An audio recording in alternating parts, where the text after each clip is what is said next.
steel, firearms, and the industrialists crossing into another world. Welcome back, brave explorers of impossible worlds. We are excited to have you here to continue this odyssey together. Before we continue, everything you'll hear is pure fiction. So please don't try to replicate combat techniques at home. This wonderful story in all its rights belong to its brilliant original author.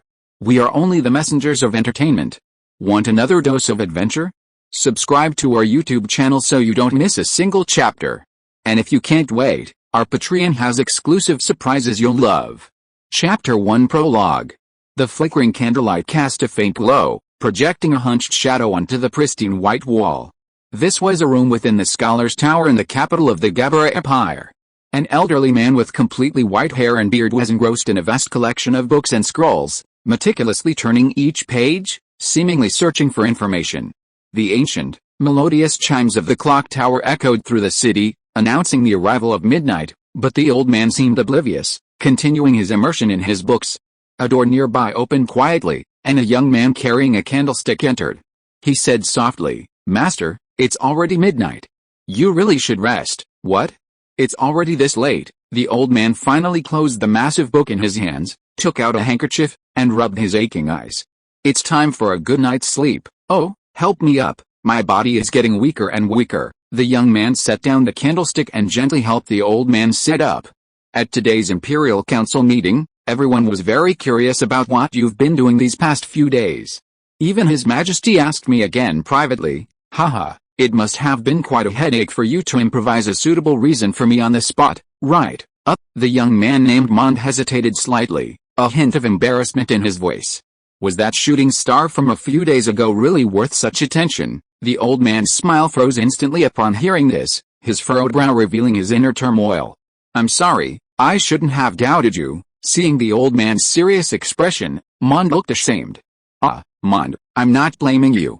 Having the courage to question is a good quality," the old man quickly comforted him. "Indeed, this meteor has been keeping me on my toes, and I hope I'm just overthinking it. If, unfortunately, it truly brings disaster as recorded in the ancient scrolls, then based on the previous descriptions, this catastrophe will far exceed our imagination. Let me tell you about the previous events." He then unfolded a roll of parchment and began to slowly recount what he had learned over the past few days. In a dark alley next to the Imperial Clock Tower, accompanied by the still echoing chimes, a dark figure silently entered. He wore a cloak, his back to the moonlight, and slowly walked deeper into the alley, his face always shrouded in shadow under his hood. At the first corner, he stopped. "Why are you so late today?" a gruff voice rang out. Another cloaked figure was already waiting there, his face also hidden under his hood, only a thick beard faintly visible. "The wind is picking up, make some preparations." "What preparations have you made?" "Ropes, canvas, and harpoons." The bearded man nodded and said, "With these, you can set sail without worry. Go, we will pray for you in the port church." Then he vanished into the shadows. The cloaked man who had arrived earlier left after confirming there was nothing amiss. Inside the Scholar's Tower, the old man's narration had ended some time ago, but Mond's forehead was beaded with cold sweat. After a long silence, Mond finally spoke. "If that's the case, shouldn't we immediately report to His Majesty and warn the world?" "No, we know nothing about the disaster itself, what form it will take, when it will arrive, and we lack effective countermeasures. Revealing it prematurely will not only be useless but will also cause widespread panic and even give some malicious individuals an opportunity." "You're right, I was too reckless." The old man's disciple was slightly ashamed.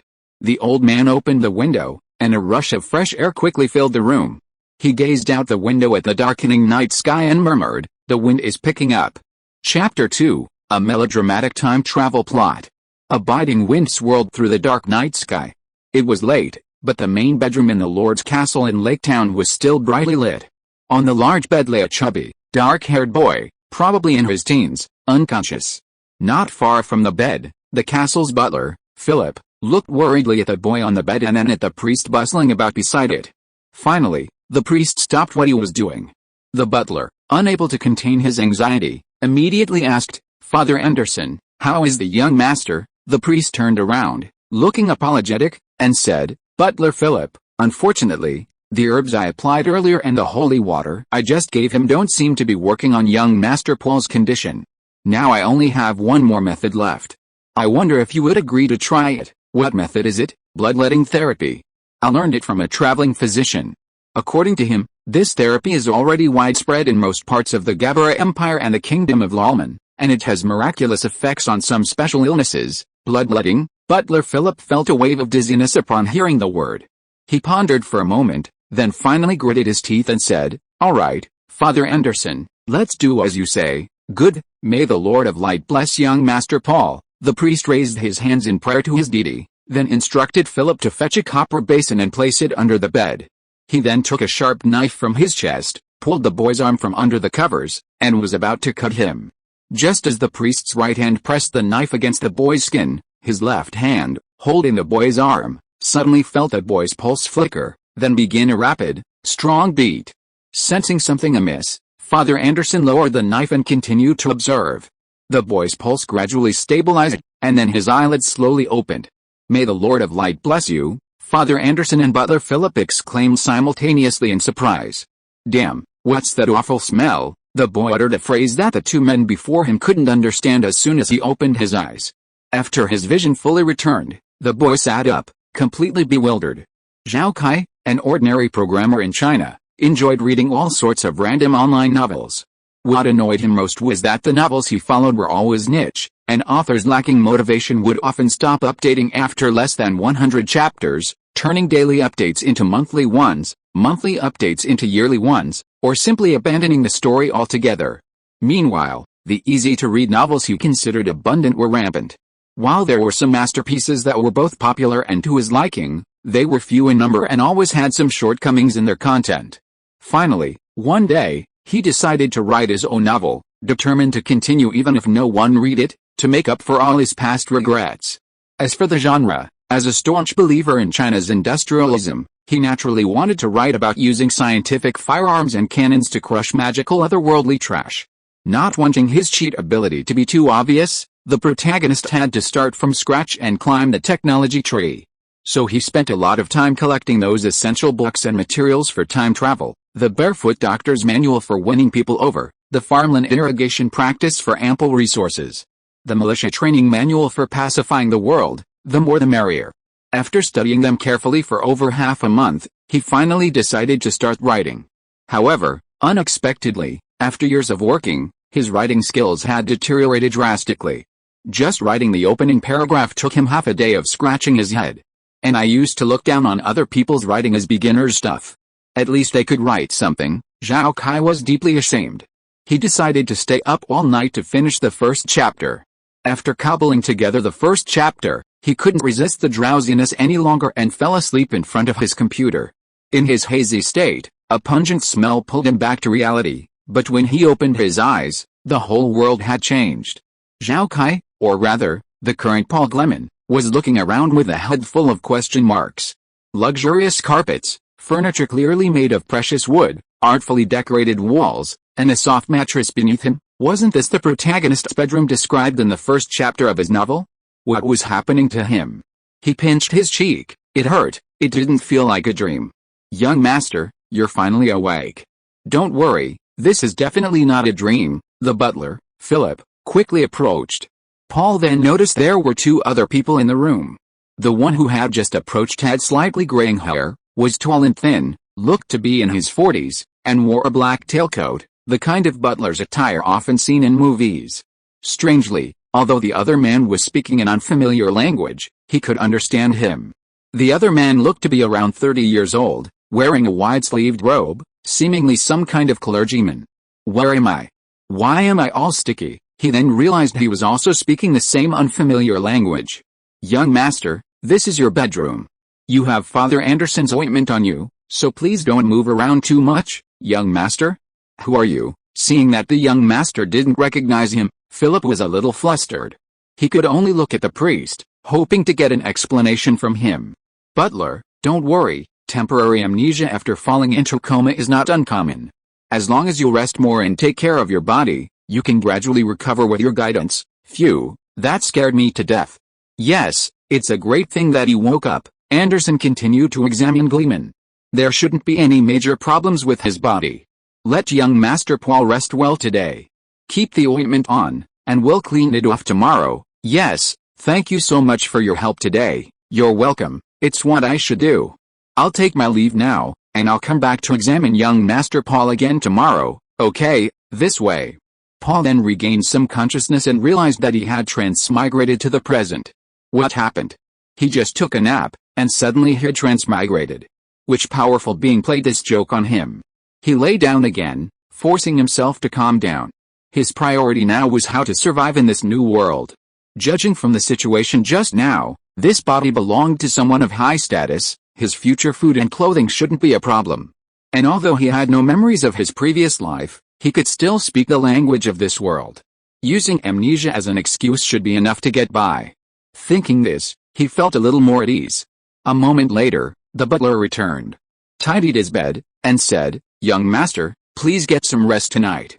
If you need anything, just pull the bell by the bedside. I'll be in the next room." He then placed a hand on his chest, gave a slight bow, and left. Paul nestled in the blankets, beginning to carefully consider his future. Chapter 3: The Beginning of Life in Another World. Paul Gleman yawned and stretched. "Young Master Paul, forgive my bluntness, but your actions just now were quite unbecoming of someone of your family's heir." His butler, Philip, pointed out his misbehavior once again. "Here we go again," he muttered to himself, straightening his posture. Ever since waking up that morning, the butler had been relentlessly critical of his every move, from dressing and washing to eating. Incidentally, the toothbrush and toothpaste he used for washing was made of twigs and salt, and the soap for washing his face was made from pig pancreas, purely natural. The priest had just come again last night, confirming that he was all right before leaving. Upon waking, he found his mind filled with fragments of memories from his previous life. He seemed to be the son of an earl, and some of his daily behavior was no different from the good-for-nothing playboys he knew from his previous life. Fortunately, his body hadn't grown up yet, so he hadn't done anything truly heinous. Unfortunately, or perhaps fortunately for him now, the father of this body had led troops to quell pirates a few days earlier. The earl felt that his son, as the family heir, had reached the age where he should see blood, so he took his son with him. Unexpectedly, they were ambushed. The earl died heroically during the breakout, and the son was hit on the head by a pirate stone and fell unconscious. Thanks to the valiant fighting of the family knights and guards, they finally fought their way out and escorted the body of old Gretchen and the unconscious young master back to the lord's castle. The young master remained unconscious, showing no signs of waking up. The castle had to hold a funeral for the old earl in the absence of the young master. By the time Paul woke up, a full week had passed since he was injured. The butler began to try to help him recover his previous memories, talking about many things from the past and answering all the questions that arose from his amnesia, which saved the butler a lot of effort. "You mean, my father and I were ambushed by pirates, and my father has already died?" "Yes, those cursed, damned, hellish pirates." "Young master, you must avenge the earl." The butler, who had served old Gleman in the castle since his youth, was overcome with grief at the thought of his master, with whom he had spent decades, dying tragically at the hands of pirates, and tears streamed down his face. "Don't worry, my father's revenge will be exacted. I wish I could skin those pirates alive and eat their flesh." Paul, of course, knew what to say. Those pirates have won a battle by sheer luck, and they're incredibly arrogant now. Taking advantage of the fact that their territory is leaderless, they've plundered many villages and towns ashore. Will they attack here? The knights have already arranged proper defenses, and Lake Town is currently safe. However, given that you were unconscious, everyone has decided to wait until you wake up before taking any further action. I've already informed all the stewards of your awakening. They'll come to visit this afternoon, and I think you should discuss future strategies with them." "You're right, Philip. Take me to my father's grave to pay my respects first." The old count's image gradually became clearer in his mind. After learning of his death, Paul was suddenly overwhelmed with a strange sorrow. As more and more fragments of Paul Gleman's memories surfaced in his mind, he wondered whether he had possessed someone else's body or had been reincarnated and regained his past life's memories. With the idea of visiting the grave, and feeling a genuine familial bond with the old count, Paul increasingly leaned towards the latter. Since that's the case, then I'll live well in the new world as the heir of this family. It was my oversight. "Young master, your health has just improved, please don't be too sad. The cemetery is behind the castle, please follow me." In the afternoon, all the stewards still in Lakeside Town gathered in the castle hall. Due to the recent loss of their lord, The atmosphere in the hall was very somber, and everyone's face was filled with grief, showing that the old count was still quite popular. Paul sat in the Lord's seat, feeling incredibly nervous. On one hand, before his transmigration, he had only ever silently taken notes in the corner of company meetings, and had never experienced sitting on a stance under the gaze of so many people. On the other hand, looking at a room full of people dressed in medieval attire, he couldn't help but feel a little unreal. Ahem, he cleared his throat awkwardly. The butler, Philip, standing to the side, said, "Young Master Paul has just recovered from a serious illness, and his health is still not very good. Since everyone is here, let's discuss how to deal with the current situation." The people began to discuss among themselves in small groups. "Then I'll speak first. It's time to regroup and teach those pirates a lesson. They've come ashore and are plundering everywhere, already stirring up great public anger. If we let them continue their rampage, how will any of you face your people in the future?" Finally, a burly man with a square face and a broad back stood up and loudly expressed his opinion. "Right, I second that." The burly man's speech received considerable support. "This pirate landing is unusual. They've never ventured so deep inland before. Since the Earl received the Lord's call, the morale of the army has been very low. It's not advisable to act rashly now. We should seek help from the neighboring lords as soon as possible." There were also dissenting voices. "Even if they agree, it will take at least half a month for the nearest territories to send troops." Right, soon, a debate began between these two viewpoints. Watching the debate, Paul wanted to interject, but didn't know what to say, so he picked up the water glass on the table and drank some water to cover his embarrassment. "All right, everyone," the square-faced man who had spoken first suddenly interrupted the argument. "We should listen to the young master's opinion and let him make the final decision." A slightly sinister-looking man muttered, "But he's just a kid, what can he know? Watch your attitude. Paul Gleman is the sole rightful heir to the territory, the lord we are about to swear allegiance to." The square-faced man abruptly stood up and shouted at the man who had questioned the young master. A group of knights around him glared at him, some even placing their hands on the swords at their waists.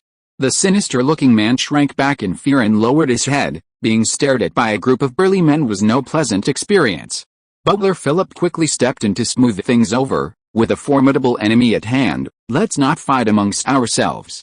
Young master, please say something." Seeing that he couldn't remain silent any longer, Paul puffed out his chest and said loudly, "Yes, it's precisely at times like these that we must remain calm. Only by uniting can we overcome this crisis." He turned to the square-faced man and asked, "So, who are you?" "Bryce Auld, your military commander." Philip had already reminded everyone about the young master's amnesia, so the square-faced man didn't hesitate and introduced himself. "How many troops do we have available now?" "We currently have 263 soldiers capable of fighting in the territory, including 15 knights, including myself, and 20 squires. Many villages and towns have organized their own militias, totaling around 300 people. However, these militias are of varying quality and haven't received any formal military training." "Are our soldiers a standing army?" "Oh, I mean, do they train every day of the year?" "How could that be? These are important laborers for their families. They work in the fields most of the time, and are only organized for training once a month to once a quarter. They've been summoned to Lakeside Town because of the pirate invasion." "How many pirates are there?" "Based on our estimate when we were ambushed, there are around 500. In our past experience, pirates have never penetrated so deeply inland on such a large scale. I know we're at a disadvantage now, but they don't use all their forces when they raid villages and towns. We can definitely set up an ambush and teach them a lesson." Bryce once again promoted his idea of taking the initiative. "How long can our current logistics, food supply last?" "There's no need to worry about that. Firstly, the soldiers brought their own rations when they were conscripted. Secondly, the town's food supply is more than enough to feed several hundred people. Besides, we're not besieged."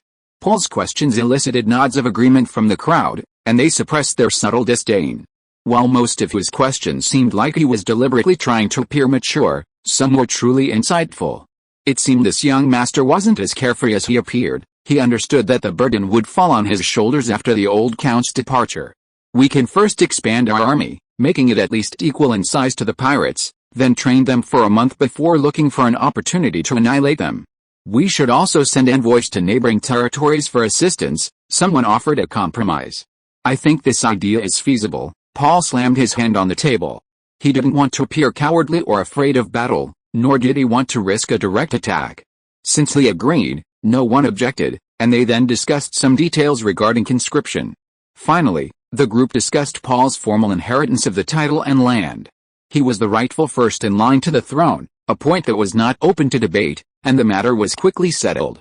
The Grand Steward would personally travel to the capital to report to the royal family, requesting a formal decree recognizing his title and also seeking assistance in dealing with the pirates. After the questions and discussions, Paul gradually adapted to his new identity. His initial nervousness subsided, and he quickly recalled the grand plan he had spent most of the night strategizing. Facing a predicament and a leaderless populace, they were all waiting for a chosen one to turn the tide. Could there be a better start? Let me ignite the light of industrial civilization in this barbaric land. He suddenly felt full of energy. Butler Philip leaned closer and whispered in his ear, "Young master, if there's nothing else, let's adjourn the meeting. The knights still need to inspect the defenses of various regions." Yes, combating the pirates was the top priority right now. Paul then announced the end of the meeting, and everyone rose to take their leave. Wait a moment, everyone. Just as everyone was about to leave the hall, a slightly immature voice came from behind. "Given the recent instability in morale, I've decided to choose a day to inspect the soldiers in the square to boost our army's morale." He wanted to see what his army was like first. After reading reader Zihu Wang's comments on this chapter, I sincerely ask everyone to point out any flaws. This is my first time writing a book, and I lack experience, so please forgive me. I hope everyone will offer more guidance in the future. Greek letter Omega. Chapter for the Fallen Baron. Hansel Abbot, a noble baron of the Kingdom of Alder, at least in the eyes of the common people, he was indeed noble, was now trudging along a muddy country road with a group of ragged refugees. "Damn traitors," he muttered again. Just a week earlier, Grand Duke Giles, known as the Greedy Wolf, had launched a rebellion. The king, afflicted with a serious illness, had been in a coma for days, and the only one capable of suppressing the rebellion, the eldest princess, had led her knights to the eastern highlands to drive out the barbarians harassing the kingdom's borders. Although the Grand Duke's ambitions were common knowledge, the royal family's strategy towards him had been primarily appeasement. No one had expected the rebellion to erupt so quickly. Worse still, Sir Hales, the commander of the capital's guards, who was generally considered loyal to the royal family, turned out to be a pawn planted by the Grand Duke in the capital, launching a treacherous attack while the elite royal army was away. The Abbott family had always been perceived as staunchly loyal to the royal family. Hansel, who happened to be outside the city, was so terrified upon hearing the news that he dared not return home and fled to the higher ground with his personal servants that very night. The entire Crystal Radiance region seemed to collapse overnight. Bandits appeared out of nowhere, and the city guards began a massive search, burning, killing, and looting. They were practically one and the same. Coupled with the Grand Duke Giles's infamous reputation, large numbers of commoners and loyal nobles began fleeing to other places. Hansel gleaned fragments of rumors from the refugees. The rebels, after storming the palace, apparently failed to find the king. The royalists received the news at the last minute before the rebellion, and the martial arts students of the Royal Academy were urgently mobilized. Together with a small number of royal guards, they protected the still unconscious king and other important members as they escaped through the north gate. Hansel saw a convoy bearing royal insignia on the road, but unlike the refugees desperately seeking asylum, he did not follow it. At this time, parading around under the royal banner, he had a vague feeling that something was amiss. He was now leading his servant, Tommen, down another road, which, of course, also had many refugees. The carriage had gotten stuck in a mud pit earlier, and Tommen had whipped the horse's rump until it bled but still couldn't pull it out. Just as they were complaining about their bad luck, a group of passing bandits robbed them of the horse and their meager savings. All the Baron could do now was curse the rebels who had caused all this. Just as the master and servant were about to rest by the roadside, a noble-style carriage caught up from behind, its coat of arms obscured. As it passed them, a face that Hansel usually found utterly repulsive now appeared in the window, a face that now felt strangely endearing. "Oh, isn't this Abbott?" The fleeting gloating on the other's face instantly extinguished any previous sympathy. Even so, the sight of the fully armed knights behind the carriage reassured him considerably, and he decided he had to get on no matter what. He had no choice but to bite the bullet and board. "Old friend Matthew, I've been robbed by a bunch of shameless bandits. For the sake of our years of brotherhood, Could you offer me some assistance? Matthew chuckled playfully. Why not? Would I let my good friend, Baron Hansel Abbott, be covered in mud among a group of refugees like this? If word got out, it would be a major blow to the image of our nobility. He spoke loudly in an exaggerated tone as he opened the carriage door, attracting the attention of a group of refugees who happened to be passing by. Thank you, I knew you wouldn't abandon an old friend. Hansel boarded the carriage, vowing to himself that he would thoroughly humiliate the other man when he was in trouble. Matthew Stallman, Hansel's classmate and his biggest rival throughout his school years, was someone with whom Hansel would always engage in heated debates, their arguments escalating until they were red in the face and the sky seemed to darken. Privately, they had also repeatedly badmouthed each other behind their backs, accusing each other of being treacherous and malicious. Now, however, he had to rely on his arch-rival's help to escape. Life is unpredictable, Hansel sighed, then felt relieved that his mother and sister, who were away visiting relatives, were not in the capital. Hansel, stop looking so gloomy. Tell me your plans. Hansel straightened his collar, regaining some composure. At this time of turmoil in the kingdom, it's only natural to serve the first princess. Although my personal abilities are limited, it's the Abbott family's inescapable duty to relieve the royal family's burdens. HMPH, as always, all high and mighty. Well, I've been planning this anyway. The Stallman family's loyalty to the royal family has never been second to none. I wonder if Her Highness the First Princess will take us in at the military camp. Matthew, where did you come from before you fled? I was checking accounts at the manor outside the city when I received a message from my father telling me to hurry to the highlands and seek refuge with the First Princess. I saw a royal convoy on the way. Why didn't you go with it? You didn't go either. In this chaos, why make such a big show of it? Do you think I'm stupid? You still underestimate people like before. The two were chatting idly when suddenly the carriage stopped. The two men felt a chill run down their spines. Had they run into rebels and bandits? Just then, they heard someone outside the carriage shout in a foreign accent, "Excuse me, are you from the Stallman family? May I get out of the carriage?" Matthew and Hansel had no choice but to get out. They saw an old man standing by the carriage on the side of the road, who gave a slight bow in a nobleman's greeting. The old man introduced himself. I am Baron Wackley Ford, the master seal keeper of the Earl of Gleman on the northwest coast.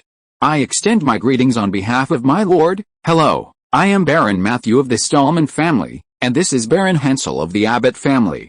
May I ask what brings you here? I am on my way to the capital to see His Majesty the King regarding matters concerning my territory, but along the way I have seen large numbers of commoners fleeing north with their families. They all say there has been a rebellion in the capital, so I would like to inquire about the specifics from you two, honorable guests. You have come from afar. I presume you are unaware of the truth, but it was all caused by the fellow Giles. He betrayed His Majesty the King. Oh? The Grand Duke known as Greedy Wolf. Yes, the capital has now been occupied by his accomplices. I advise you not to go. I haven't been to the capital for nearly 10 years, and to arrive I encounter such a terrible event.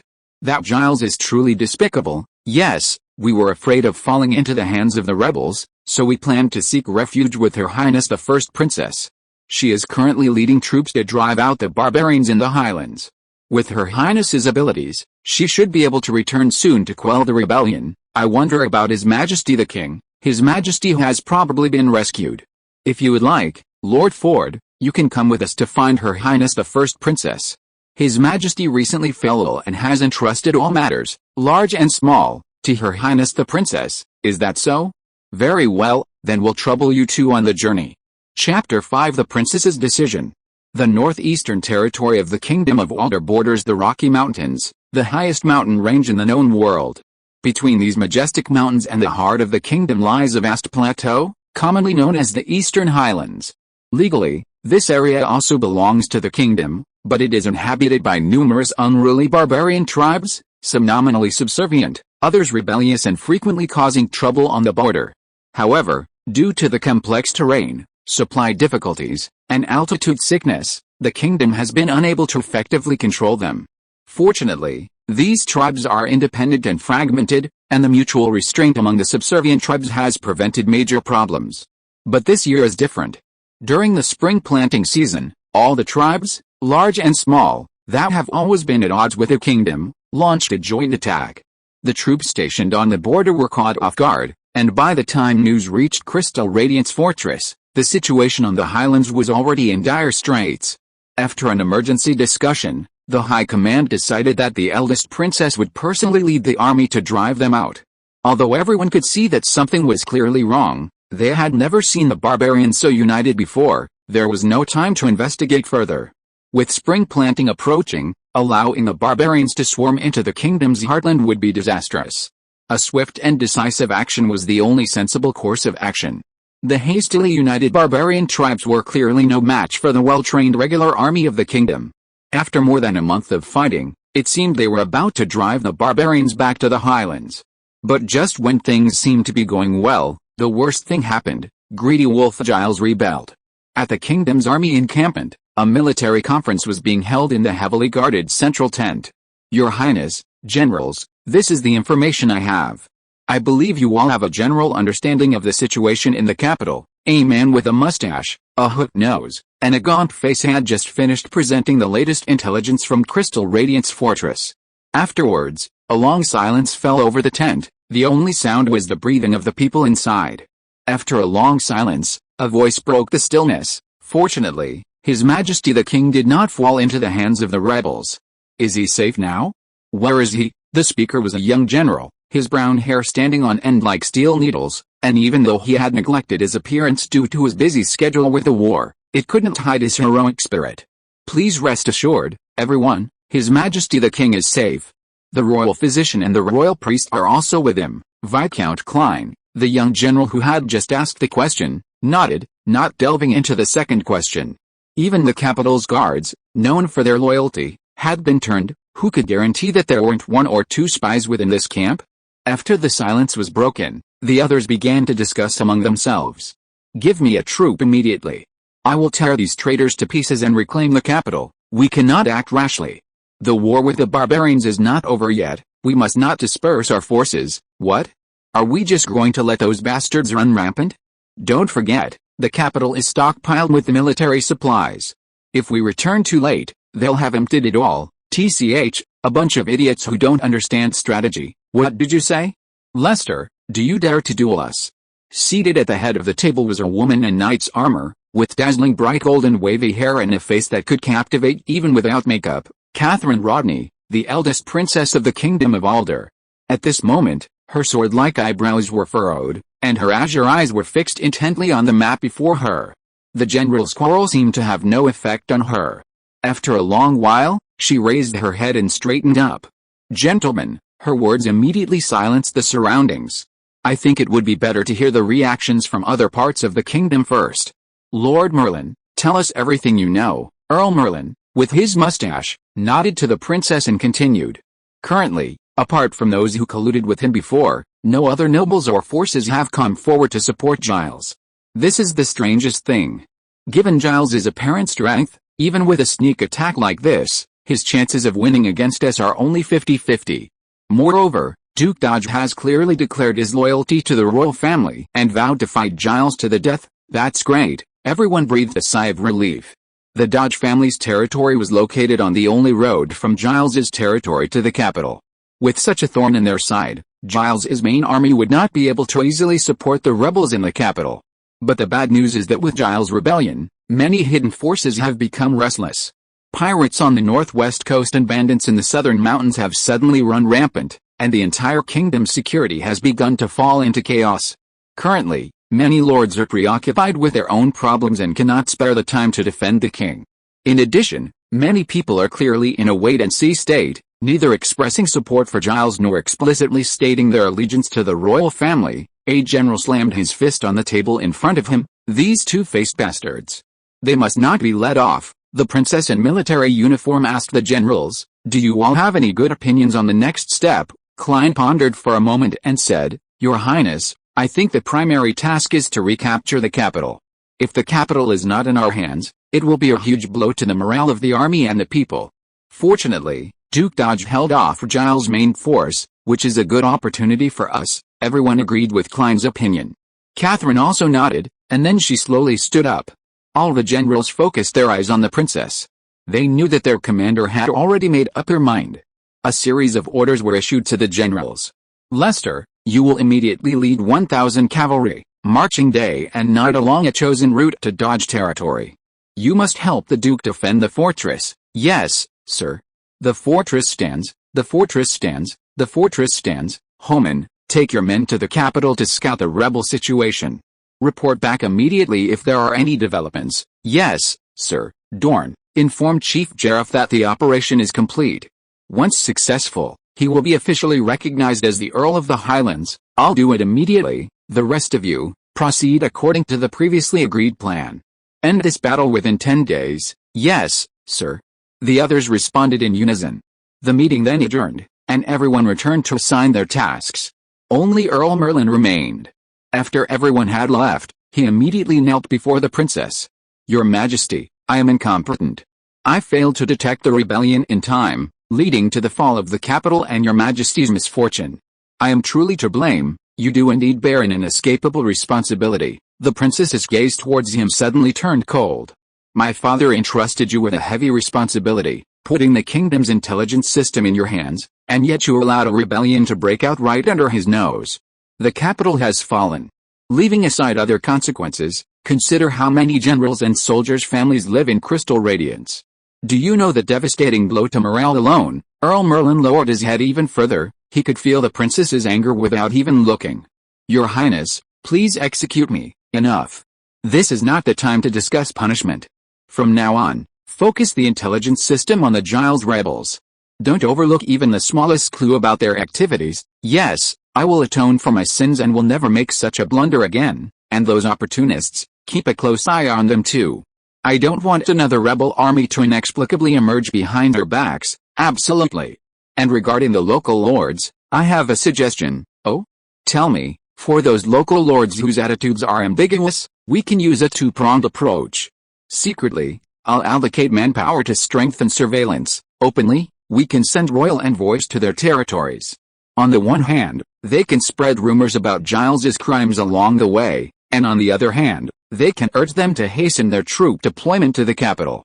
We'll suppress them morally first. That's a good plan. Let's do it that way.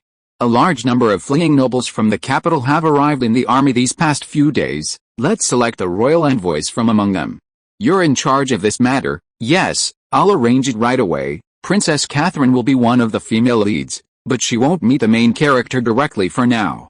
Chapter 6 Founding the Army and Hughes in Town. Paul Gleman spent nearly a week familiarizing himself with and adapting to the daily work and life of a lord, during which time his original memories gradually returned. His territory belonged to the Kingdom of Alder, the westernmost country on the known continent. To the east of the kingdom were numerous human nations, the most powerful being the Gabella Empire. To the north and east of the kingdom stretched a continuous mountain range inhabited by many dwarven clans. North of the Rocky Mountains lay vast grasslands, home to countless orc tribes, and further north, the desolate, endless ice plains. To the south of the known world lay discontinuous rainforests inhabited by elves renowned for their beauty and elegance. What worried him was the existence of a vast religious organization in this world, the Church. It had different official names in different historical periods, but was later simply referred to as the Church. Its faith was almost universal among human nations, and even among other races. The priest he had met the night he awoke was a member of this religion.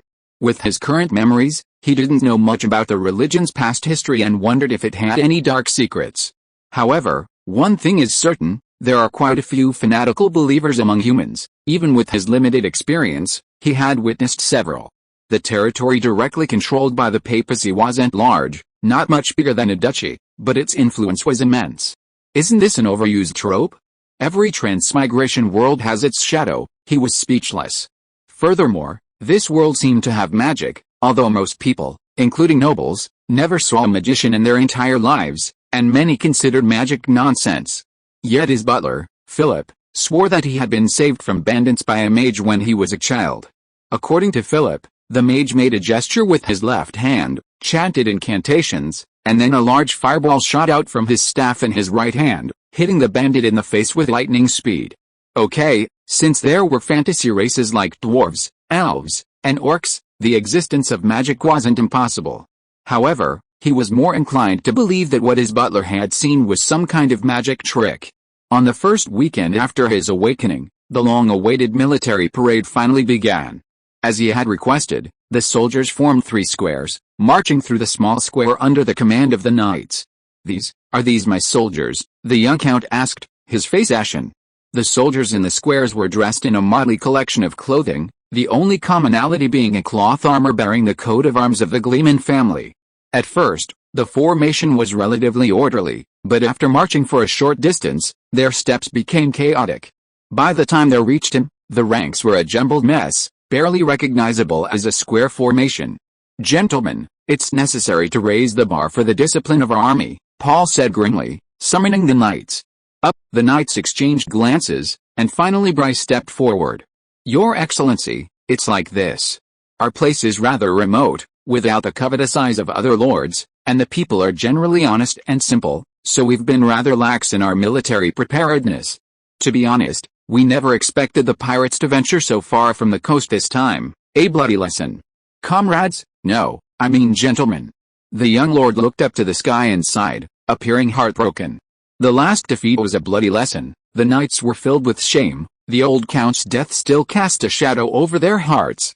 Paul seized the opportunity. "Therefore, I've decided that I will personally supervise the training of this year's recruits." "Yes, Your Excellency." Although they had great doubts about the young count's military knowledge, the embarrassing performance of the parade made the knights unable to muster the courage to object. Another week passed, and the new round of conscription recruited a total of 315 new soldiers. He decided to reorganize the army, modeled after the Earth Army before his transmigration, and announced his reorganization plan to the knights. The army was organized into 5 levels: regiment, battalion, company, platoon, and squad. The most basic squad typically consisted of 10 men, with a squad leader and deputy squad leader. Following the 3-3 system, a platoon consisted of 3 squads, with a platoon headquarters and a platoon leader and deputy platoon leader. A company consisted of 3 platoons and a mess hall, with a company headquarters and a company leader and deputy company leader. A battalion consisted of 3 companies, with a battalion headquarters and a battalion leader and deputy battalion leader. A regiment consisted of 3 battalions, with a regimental headquarters and a regimental leader and deputy regimental leader. Corresponding to the organization, he also copied the military rank system from his previous life, setting up 2 levels of soldiers, private and senior private, 3 levels of non-commissioned officers, corporate, sergeant, and staff sergeant, 3 levels of junior officers, second lieutenant, first lieutenant, and captain, and 3 levels of field officers, major, lieutenant colonel, and colonel. He also stipulated the correspondence between each level of rank and position. He also stipulated the order of command transfer in special circumstances, such as when a commander is injured or killed and unable to command the troops. Priority was given to transfers based on rank, followed by military rank, and finally, length of service. For example, in a company, if the company commander is injured or killed and unable to command, the deputy company commander takes over. If the deputy company commander also dies, the platoon leaders take over command of the entire company in order of rank. If the platoon leaders are all of the same rank, they are ranked according to their length of service. This principle applies to other organizational units as well. The rank system makes the military organization more rigorous, preventing the disarray that occurred in the old army when a commander died. Under the rank system, in the event of such an accident, a new commander will automatically emerge in order to continue leading the troops in combat, ensuring the sustainability of combat effectiveness. The knights were somewhat bewildered by the complicated titles. Some suggested setting up a simple 4-tiered system of privates, sergeants, lieutenants, and field officers, without further subdivisions within each tier, arguing that the territory's army currently numbered only a few hundred. However, the young count rejected this suggestion. He explained, "Although our army is still small, we must first establish the framework. This will make it easier to expand in the event of more serious emergencies." "What a bunch of short-sighted fools," Paul muttered to himself. "I haven't even come up with the titles of division, corps, army group, general, and marshal yet." The reason he hadn't proposed a larger organizational structure and higher ranks was partly due to the current small size of the force, and partly because he was hesitant. Even at its largest, a regiment, at full strength, would have over 1,000 men, a considerable military force for a remote earldom. If a divisional-level organization of tens of thousands of men or an even larger corps-level organization were proposed, and this got out to those with ulterior motives. It could easily be used to accuse someone of plotting a rebellion. Keep in mind that a knightly order in the capital only has a little over 10,000 men. Moreover, only seasoned veterans who have fought for the country are qualified to be called generals. It's simply unreasonable to give titles like Major General or Lieutenant General to country knights who only have a few hundred or 1,000 men and who routinely suppress bandits and pirates. Some also objected to having a cookhouse in each company, deeming it unnecessary. This will be the guarantee of our fighting strength. Speaking of the cookhouse, the Lord suddenly became excited, standing up and gesticulating wildly as he explained its great significance, using phrases that left the knights bewildered. However, seeing how much importance the Lord placed on it, no one objected. Finally, Paul proposed making the army a standing force, and he would pay a certain allowance as compensation for the loss of labor in the families of the soldiers. The knights had no objection to this, since it was all being spent from the Lord's money. Butler Philip, standing to the side, nearly fainted. Recruiting soldiers had already cost a fortune, and now the young master wanted to increase expenses, and for a long time at that. It seemed he'd have to find time to give him a good talking to. After the meeting, something even more distressing happened. The young master had tasked him with making 2 sets of uniforms for each of the soldiers, and completing the task within a month. Despite his strong opposition to the young master's wasteful spending, the young master repeatedly emphasized the importance of uniforms for a regular army, so he had no choice but to go ahead with it. Chapter 7 New Recruit Training 1. The day after his meeting with the knights, Paul reorganized his troops according to his new structure. The nearly 600 soldiers, both new and veteran, were divided into 2 understaffed infantry battalions. After organizing the soldiers, he remembered the Lord's Guards. Being a perfectionist, he decided to create an organization for them as well, establishing a separate unit, the Internal Security Force. Modeled after the armed police system of his previous life, the basic levels remain squad and platoon, followed by company, battalion, and detachment, corresponding to company, battalion, and regiment respectively. For simplicity, the same rank system as the military was adopted. The Lord's Guards numbered only 60, so they were organized into 2 platoons. As for the knights and their squires, this presented a more difficult problem. Knights were already on the verge of nobility, and according to his observations, the gap between nobles and commoners in this world was quite large. Mixing them in one system might cause resentment, and his own position as lord was still unstable. Yet, keeping such a considerable force separate felt strange. So he sought out Bryce for a private talk, expressing his thoughts and concerns.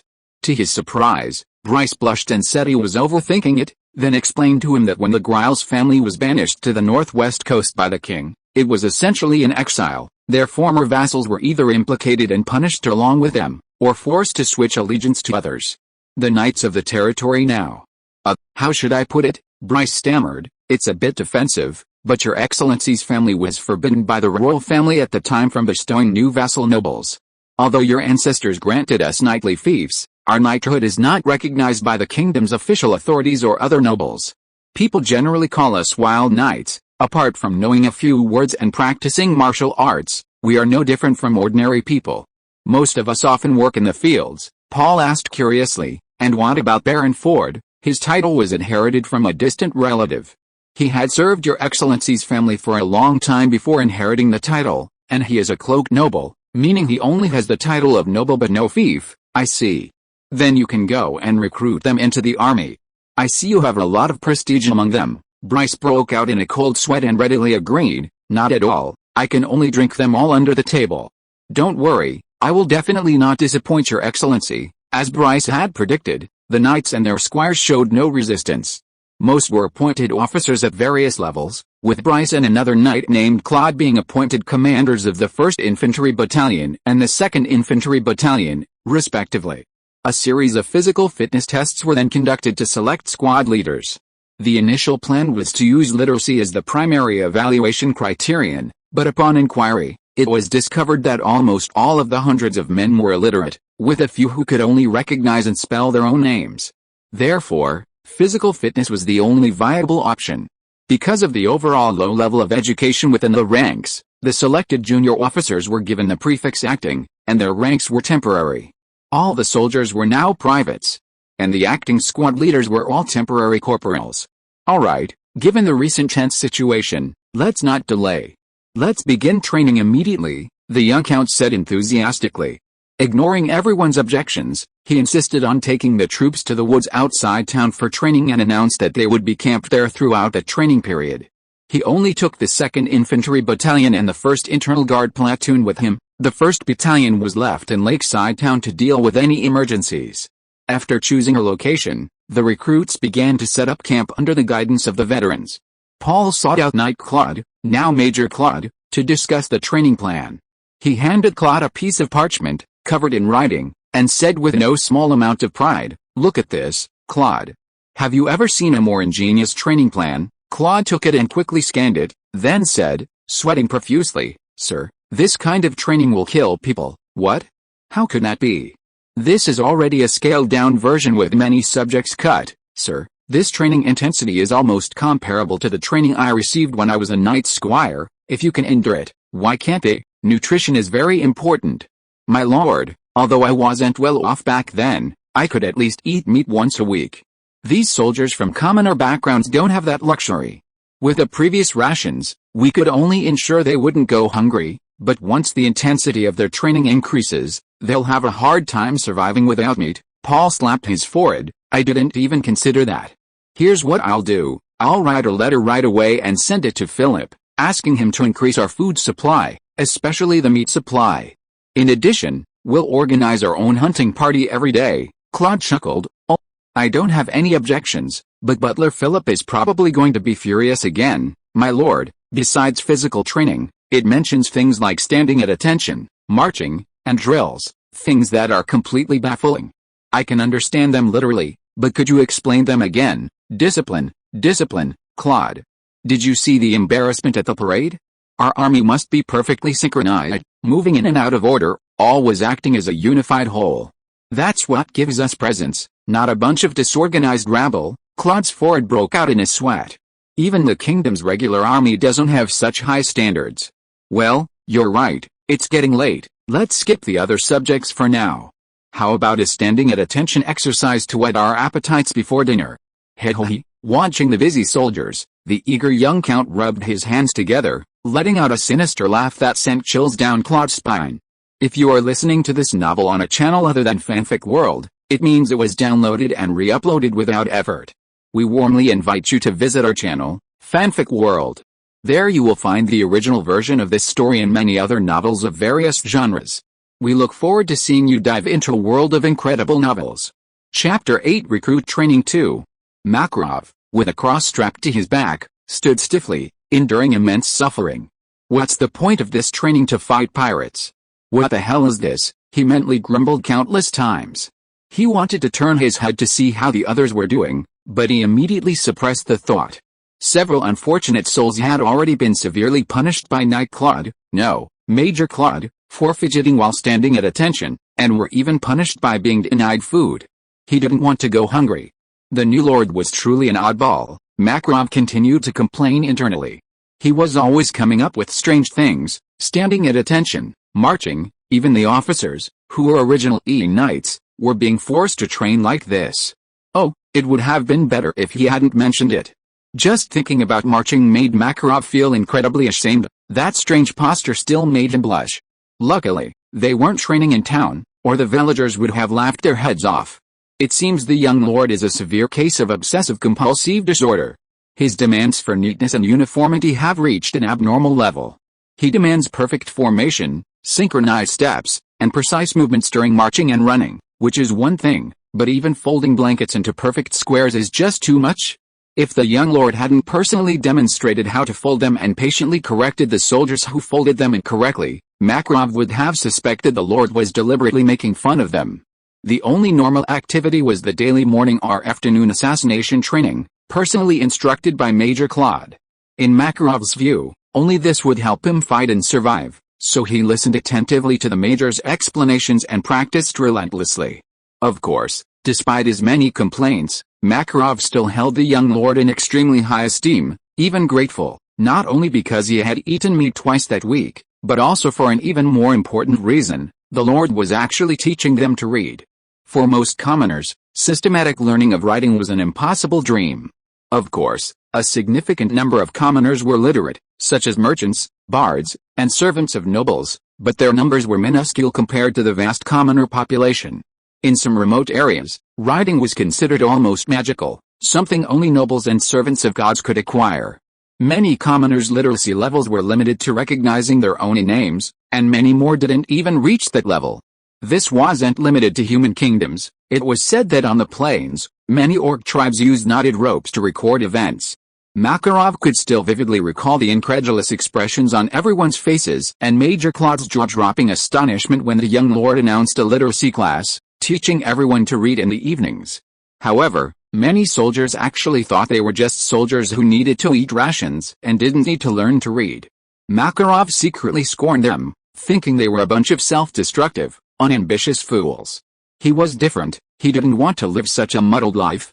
Suddenly, a whistle blew, followed by Major Claude's loud command, "All troops assemble." Makarov immediately abandoned his thoughts and moved closer to the model soldier at the front of the platoon, standing shoulder to shoulder with his men. After a week of training, this had almost become a conditioned reflex. At ease, the major continued. Then, the young lord approached and began to speak. "Soldiers, you have made great progress this week, which makes me very pleased. Your military posture has now reached my required standard. I hereby announce that from now on, you no longer need to wear the cross when standing at attention." He paused, and seeing no one cheering, he nodded in satisfaction. "However, you still have shortcomings. According to Battalion Commander Claude, many of you still lack the essentials of assassination skills. You won't be able to fight ruthless criminals like this. You must continue to practice diligently. More sweat in peacetime, less blood in wartime. It's all because you, Lord, waste half the training time standing at attention and marching," many thought to themselves. "And your housekeeping. I emphasize personal and collective hygiene every time I speak. This is the last time. If I find any platoon with litter in their tents again, I swear I'll make their entire platoon run around the camp until they die." Now, I have good news to announce. I had Butler Philip order uniforms for us, and they arrived today. Distribute them now and put them on immediately. Then, under the direction of officers of various ranks, everyone stepped forward to receive their uniforms. The uniforms were designed based on the 8th Root Army uniforms of his previous life, but in a dark green color. Besides the jacket and trousers, they included a hat, leather belt, shoes, foot bindings, and leggings. A batch of shoulder boards bearing the rank insignia of his previous life were also provided, which could be fastened with buttons. Each soldier received 2 sets and changed into them. Since everyone present was a grown man, there were no reservations. These uniforms were hastily made, and to ensure the entire army could wear them, they were made in larger sizes, making them rather baggy for many. However, compared to their previous patched and tattered uniforms, they immediately boosted their morale significantly. After changing, they reformed their ranks. Although no one spoke due to discipline, the soldiers' excitement was evident. It seemed the new uniforms had greatly improved their morale. Claude looked at the newly formed ranks and was filled with emotion. A week ago, these people were a group of undisciplined farmers, some of whom couldn't even tell left from right. But now, they stood and sat with perfect posture, obeying orders without question. Before, setting aside other aspects, the sheer speed at which they assembled was unimaginable. Now, this force, just by its appearance, was already showing signs of a regular army. No, even the kingdom's regular army couldn't reach this level. In terms of uniformity after donning the new uniforms, only the Royal Guard, which he had never seen before, could compare. He was now slowly understanding why the Earl had spent so much time on training that he had previously considered meaningless. Claude thought to himself, the only shortcoming now is that nearly half of them have never seen blood. Paul instructed Claude to continue training according to today's plan, then led the servant who had brought the uniforms into a tent guarded by Imperial guards. "My lord, everything you requested is here. This is the first batch. Butler Philip is still collecting the rest. It will take some time." "Excellent. This is sufficient for our immediate needs, but we must expedite the rest." Boxes lay scattered on the ground, and the tent reeked of sulfur. He looked at everything with satisfaction, then asked, "Where are the men I requested?" The servant respectfully replied, "They are all waiting in the next tent." "How are they? Are they reliable?" "Rest assured, they are all loyal servants of your family, like myself, with generations of service." Butler Philip personally tested them, Very good. Ron, you will be responsible for transporting supplies here from now on. I will not mistreat you. But remember, you must not reveal anything about this to anyone. Do you understand? Anyone, understand? Yes, I understand. I swear to the Lord of Light that I will keep my mouth shut, and if I utter a single word, may I be cast into hell. Ron immediately pointed to the sky and swore. Alright, you can go back now. Remember what I said. Chapter 9 The Ultimate Weapon. After dismissing his servant Ron, Paul happily inspected the goods on the ground once more. Haha, how can I live up to my transmigrator status without some powerful weapons? Indeed, the things on the ground were sulfur, charcoal, and saltpeter, the raw materials for making gunpowder. Speaking of gunpowder, it was truly an essential item for home, travel, and even banditry. What pierced the sturdy armor of Western feudal knights? Gunpowder. What helped Pizarro conquer the vast Inca Empire? Gunpowder. And this time, gunpowder will help me, Paul Gleman, civilize this other world. His original plan was to mass-produce matchlock or flintlock muskets, so he had Philip gather a large group of blacksmiths.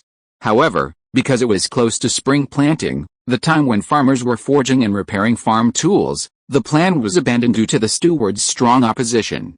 Before he could prove the great significance of his epic-making invention, he had no choice but to find one or two blacksmiths to experimentally forge a couple of guns for these alien natives to see. As for the gunpowder materials he had collected, he would first make some firecrackers to arm a group of grenadiers. He immediately went to the next tent to meet the servants who had just arrived. Ron must have told you all that you must not reveal a single word about what happens here, otherwise, he gestured with his hand, cutting his neck. Everyone agreed. Good, I called you all here to create a secret weapon. It will be our magic weapon to defeat the enemy. If you do a good job, I will reward you handsomely. He pointed to one of the familiar servants, Kelly. From now on these people are under your command. Then he took out the gunpowder materials he had brought and said, these are the things you brought, saltpeter, sulfur, and charcoal. In the eyes of the world, these are all very ordinary things, but I accidentally discovered that if you mix them in a certain proportion, you can create a mixture that can burn fiercely. He shamelessly took the credit for himself. Then, he mixed the three powdered ingredients in a ratio of 1 part saltpeter to 2 parts sulfur to 3 parts charcoal. He told everyone to keep their distance, took out a long fire rope, lit it with a fire tube, a tool similar to a tinderbox used to preserve fire, and lightly touched the mixture from a distance. Ah! Everyone exclaimed. The small pile of powder suddenly burst into a dazzling flame, followed by a thick plume of smoke. As the smoke spread, an indescribable odor filled the tent. Did you see that? It burned very fiercely, almost instantly. Indeed, the mixture was now just a pile of ashes.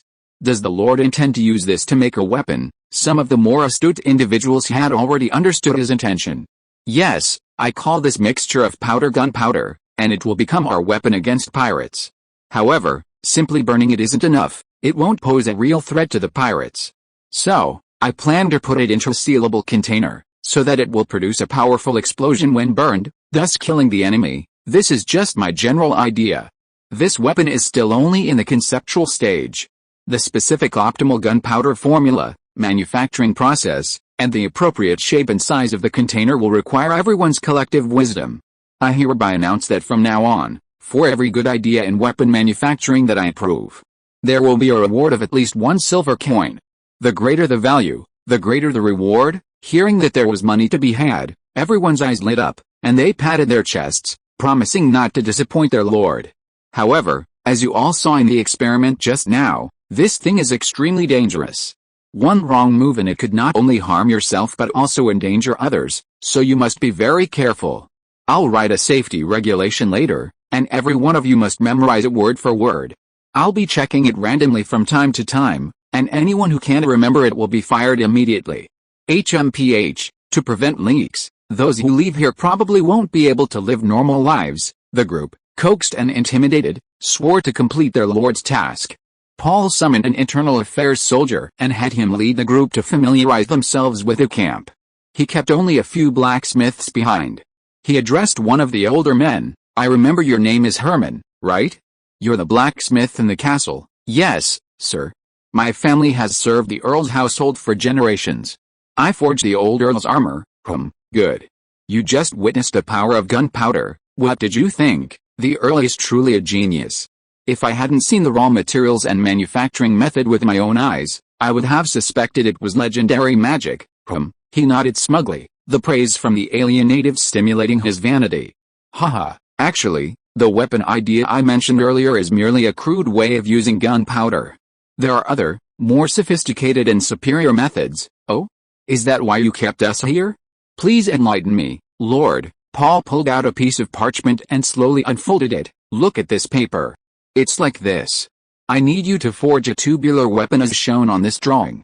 From then on, a restricted area for ordinary soldiers was established not far from the training camp, patrolled and guarded day and night by internal affairs soldiers.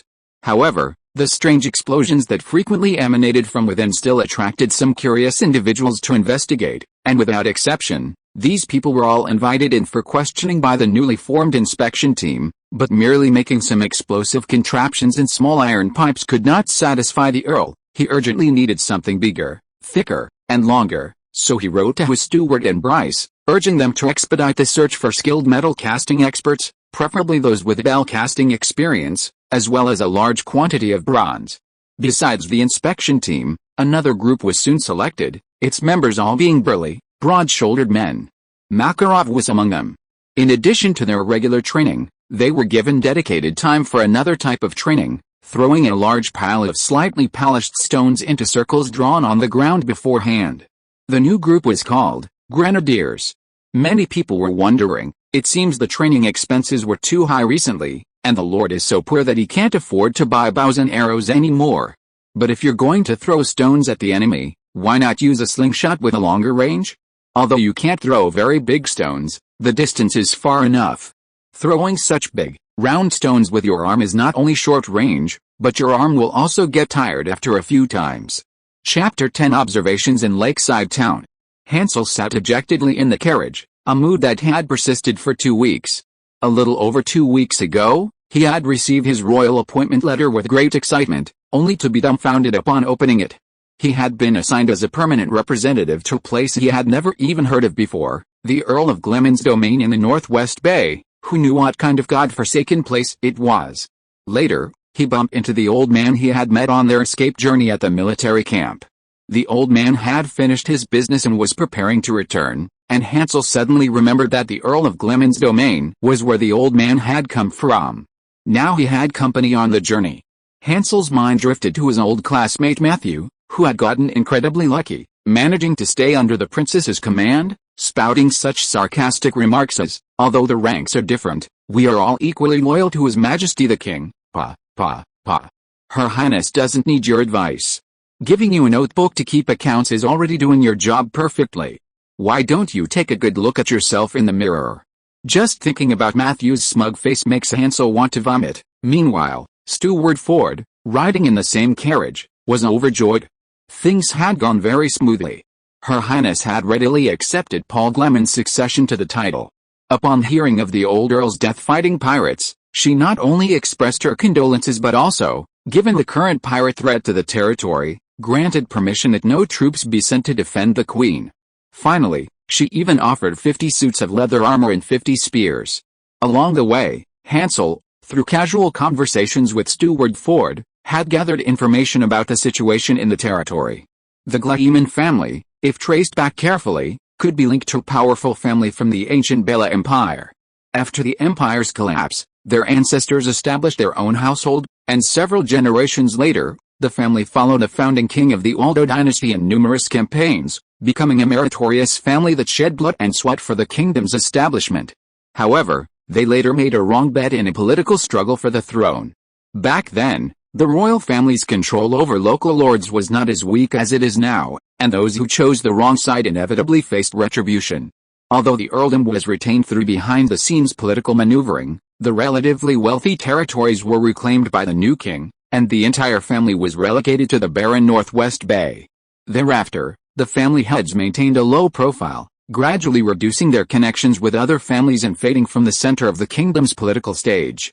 No wonder I haven't heard much about them, Hansel thought to himself. My life is so bleak. An unknown country nobleman, relegated to obscure, impoverished rural areas. I haven't even seen a decent town along the way. My passion and talent, are they destined to be buried like this? Hansel felt increasingly frustrated, and then he began to hate his birth. If only he weren't born out of wedlock, if only his mother had a better background, if only. But no, there are no ifs. Some things are ultimately unchangeable. The priority is to complete the current task and strive to return to His Majesty, the King and Princess. His efforts will be recognized one day. He quickly adjusted his mindset. Steward Ford, standing beside him, looked out the window and said excitedly, "Look, Sir Abbot, that's Lake Al ahead. Actually, the official name of this land is Arda Territory, named after this lake. We're almost at Lake Town." As the trees along the road gradually thinned out, a large lake came into view, almost obscuring the opposite shore. On the side closest to them was a huge island with many buildings scattered across it. Apart from the castle standing in the center of the island, it seemed to be a fairly large town. Hansel thought to himself, this town is just the capital of a count's domain? It's not even as good as the countryside near the capital. Actually, this was only because Hansel lacked experience.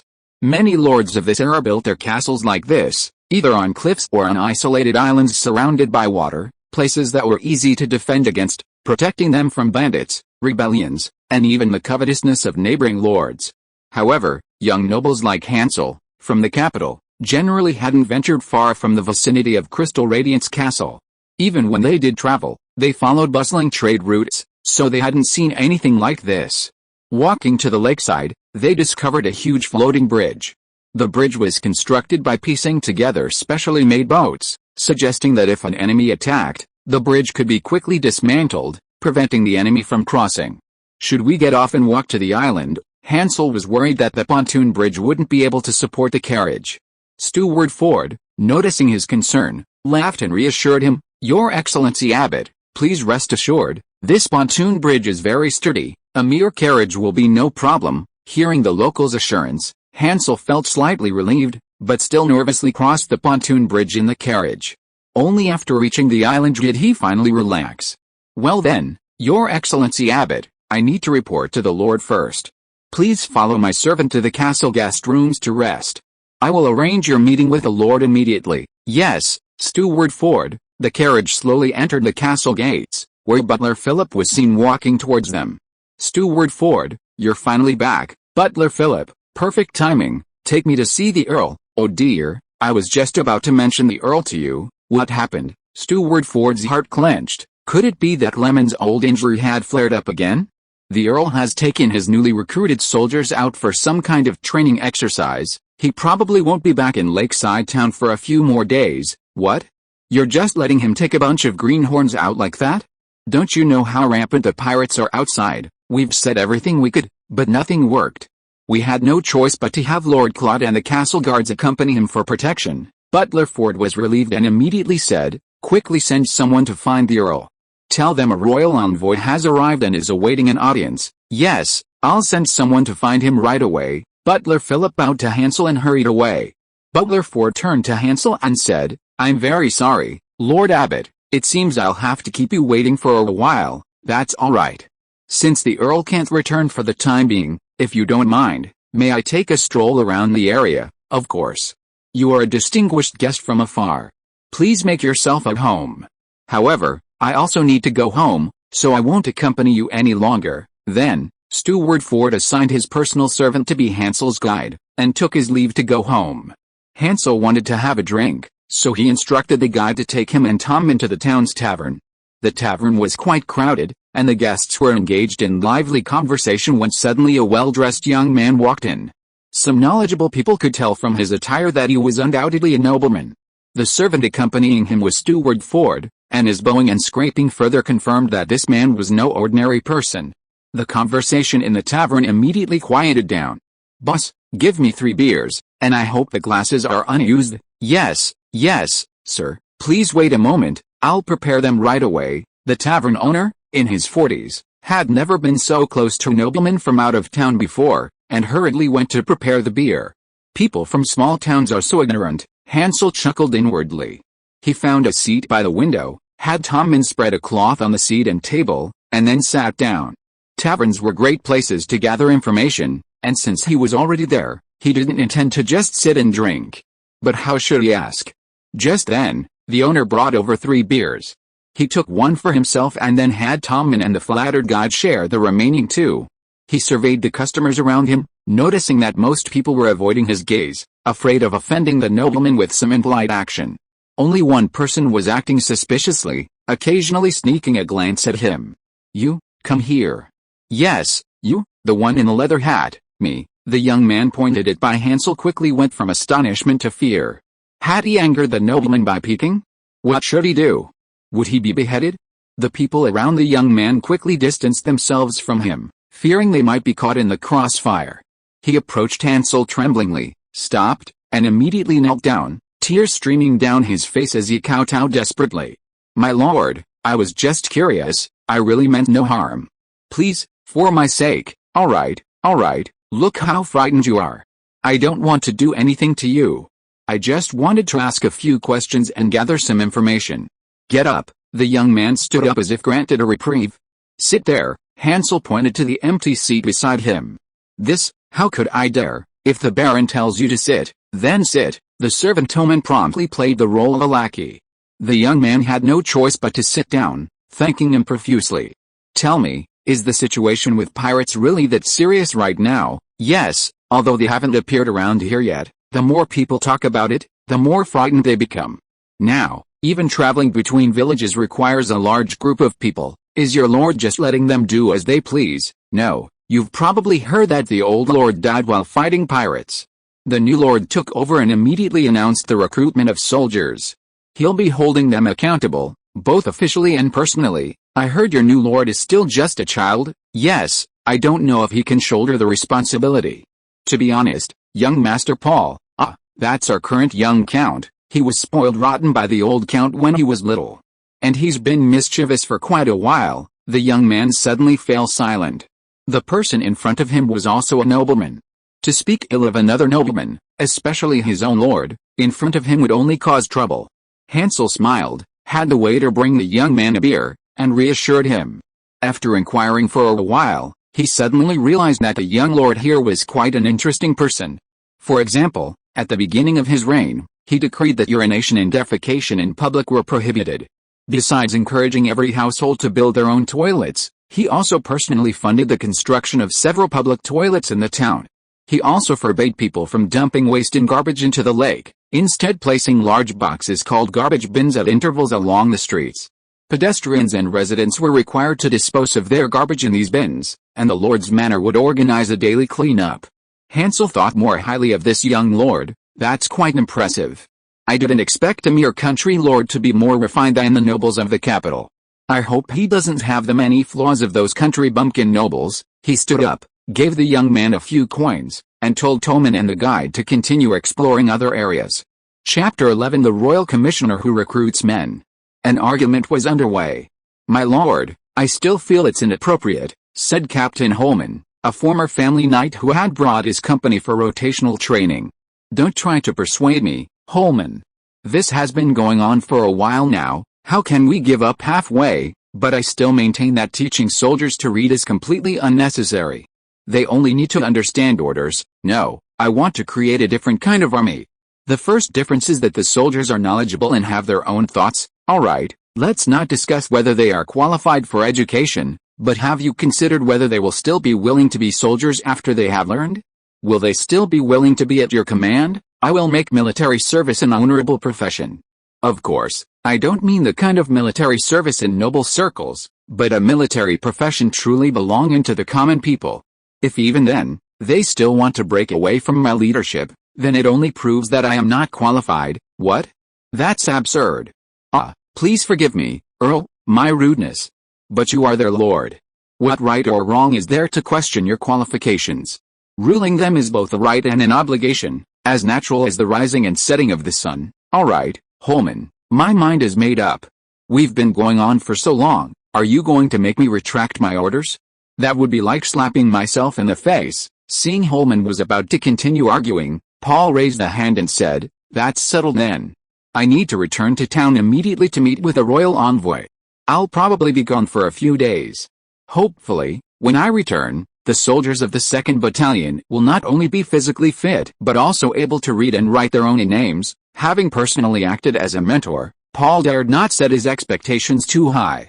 After speaking, he turned and left the tent. Holman turned to Claude beside him. "Count, are you really teaching the soldiers to read personally?" He still found it unbelievable.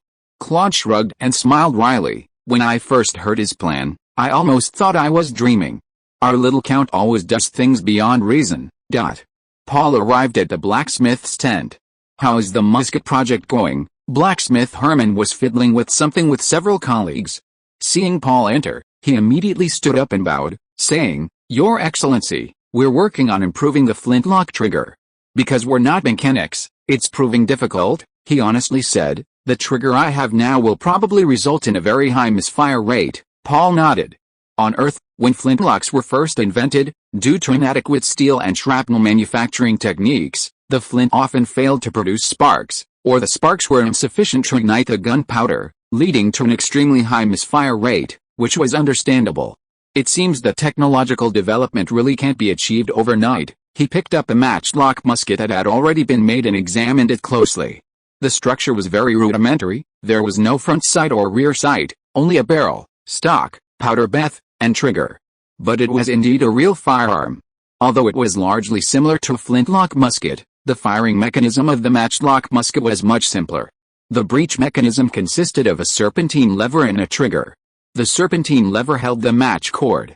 When firing, pulling the trigger pushed the serpentine lever through the lever, causing the burning match cord to contact the powder bath at the rear of the barrel. The flame was then transmitted into the chamber through the touch hole at the back of the barrel. This kind of breech mechanism was much easier to make. The barrel was made by blacksmiths using a rolling method. They wrapped a sheet of wrought iron around a mandrel and slowly forged it, using the grooves on the anvil for correction, gradually rolling it into the shape of an iron tube. Until they could make a good drill, this was the only way. Alright, let's pause the improvements to the flintlock musket and concentrate all our efforts on producing matchlock muskets. How long would it take you to build such a matchlock musket from scratch? After some consideration, he realized he needed to get a batch of usable muskets immediately. Rather than slowly researching and improving the flintlock musket, it was better to mass-produce simple and mature matchlock muskets so that the soldiers could quickly become familiar with the use of gunpowder weapons. One blacksmith and one apprentice. If all goes well, it should take about 2 weeks. 2 weeks? That's a bit long. Alright, that's fine, but the barrel quality must be excellent. The final product must not have the kind of barrel explosion we experienced in previous experiments. Please rest assured, Your Excellency. We've conducted many experiments and have basically figured out the relationship between the powder charge and the explosive power. We will be extremely careful with the barrel quality. Very good.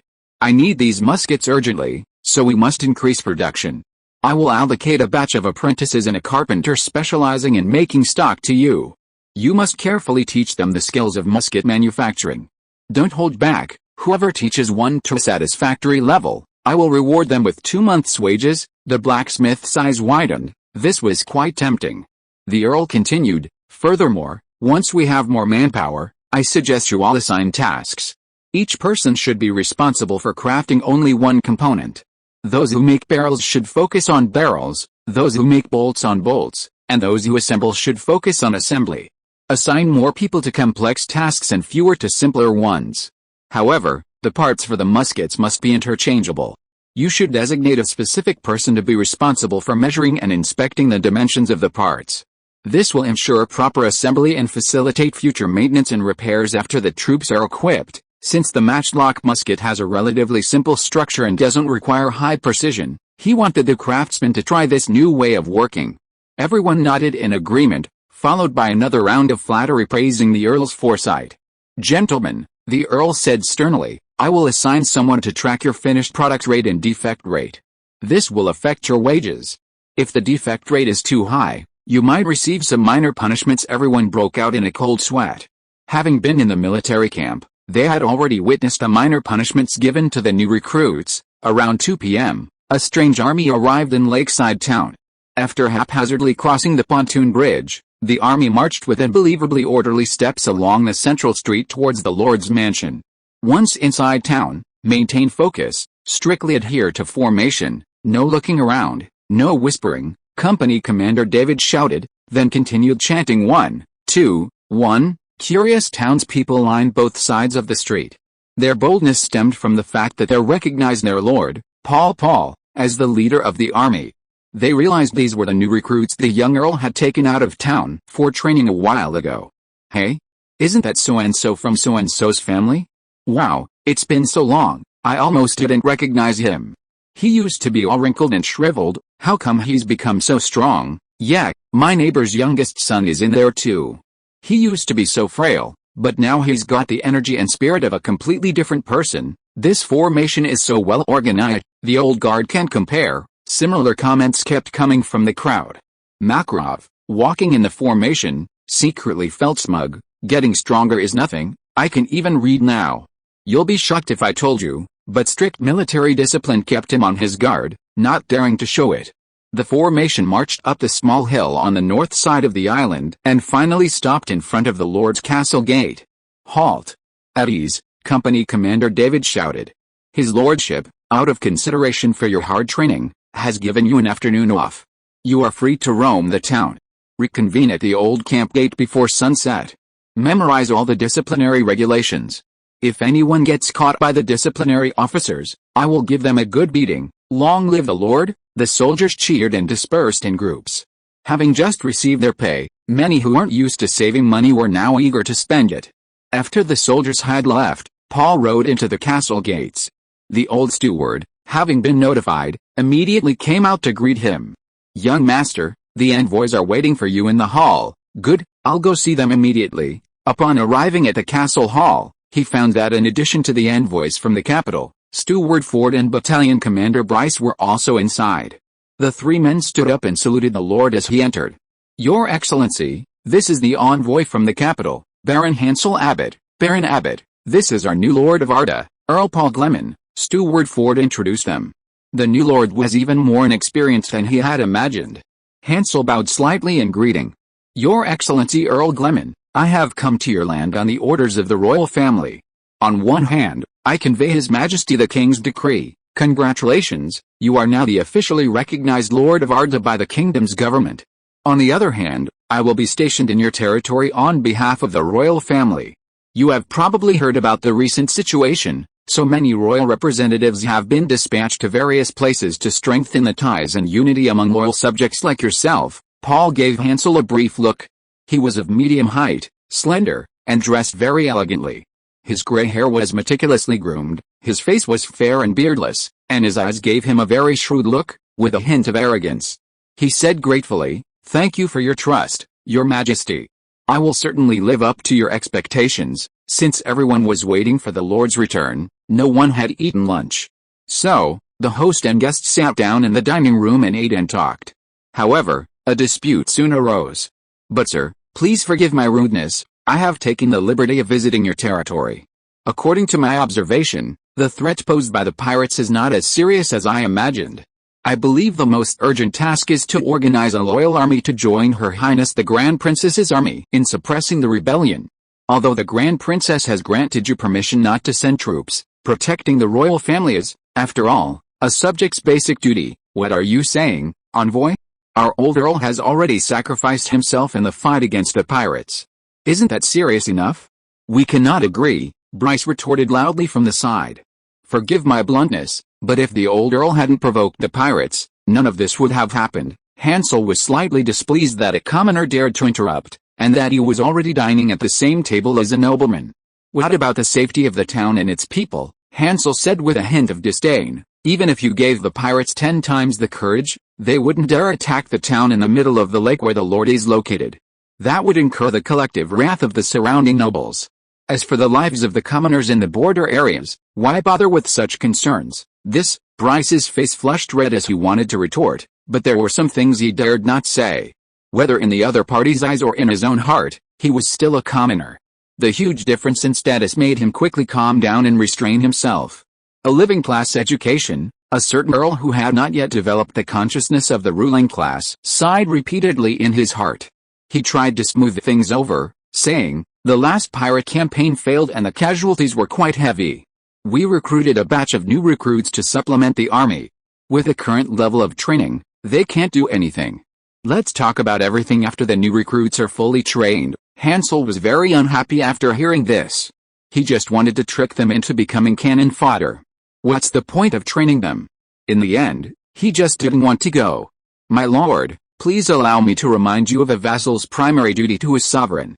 The pirates are merely a minor inconvenience to you, but Giles' rebel army is a thorn in the side of the kingdom. He still wouldn't give up, adopting the air of a royal nobleman. As he looked at the young lord seated at the head of the table, his tone becoming serious. Damn it, not only do you not bow down to me, the protagonist, but you even dare to order me around? Behold my regal aura. And allow me to remind you as well, I am the lord here. And I have a deep-seated hatred for the pirates. The young count slammed his hand on the table, his expression also turning serious as he stared at him. A contest of glaring eyes? I'm a pro at that. Yes, your excellency. After a long silence, Hansel lowered his head slightly, seemingly yielding, then silently lowered his head to eat. The banquet continued in an awkward atmosphere. Chapter 12. The wolf is coming. Is the wolf really coming? What do we do now? After seeing Hansel off, Paul, who had been so confident just moments before, suddenly panicked, standing up and pacing back and forth in his chair. He seemed really angry just now. What if he tells the king about us? What if the royal family sends a large army to attack us? I should have been gentler. He was filled with regret for his momentary rashness.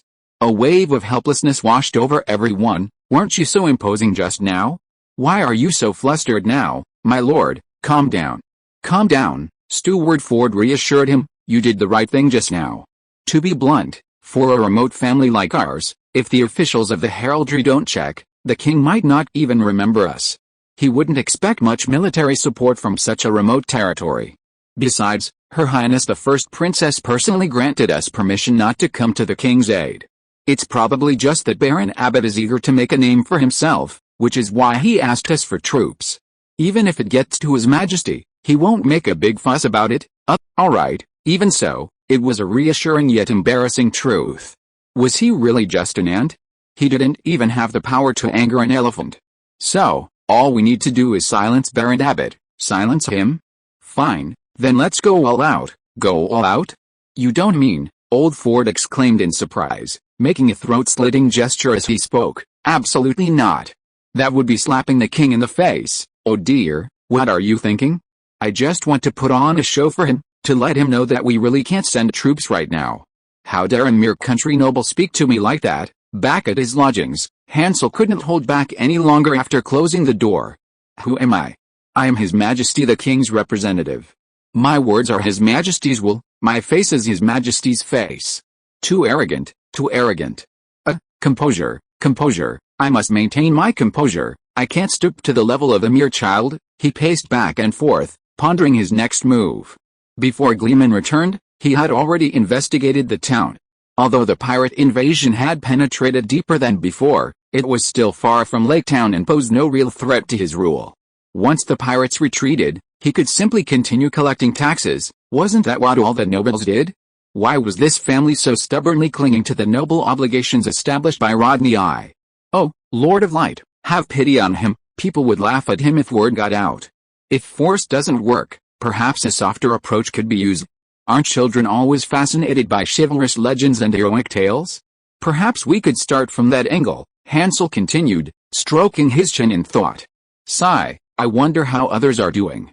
It would be bad if someone beat me to it and made a name for themselves. Thinking about this, the image of his old classmate Matthew's fat face flashed through his mind again. That guy being kept in the army was really.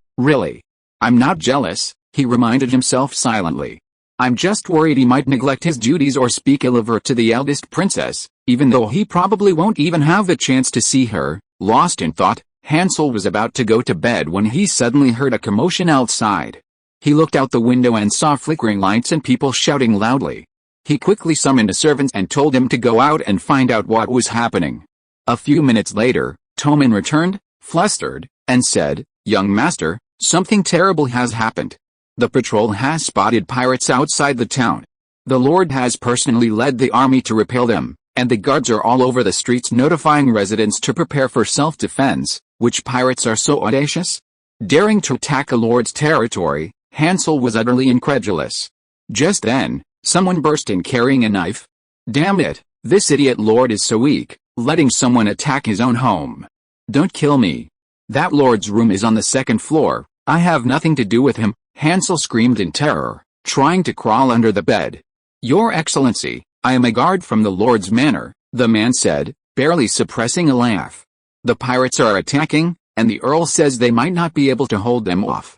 I've come to take you to the basement for shelter, Hansel cursed inwardly, then immediately stood up, resuming his arrogant expression, HMPH, people from small places have no manners, they don't even know how to knock. Even the latrine cleaners at Crystal Glory are more polite than you. The soldier dared not argue, and could only say, Your Excellency, please come with me to the safe house in the basement. Wait, Hansel snorted, then gestured for Toman to fix his clothes and hair. After a long while, Hansel finally adopted a leisurely demeanor and said slowly and methodically, if it weren't for the time crunch, I should really teach you a lesson in manners on behalf of your lord. Forget it, I really shouldn't be arguing with a mere soldier. Lead the way. After 1,000 thoughts raced through his mind, the guard turned to open the door, only to have it suddenly slammed open again. Has the Baron not left yet? Hurry up, another guard burst in.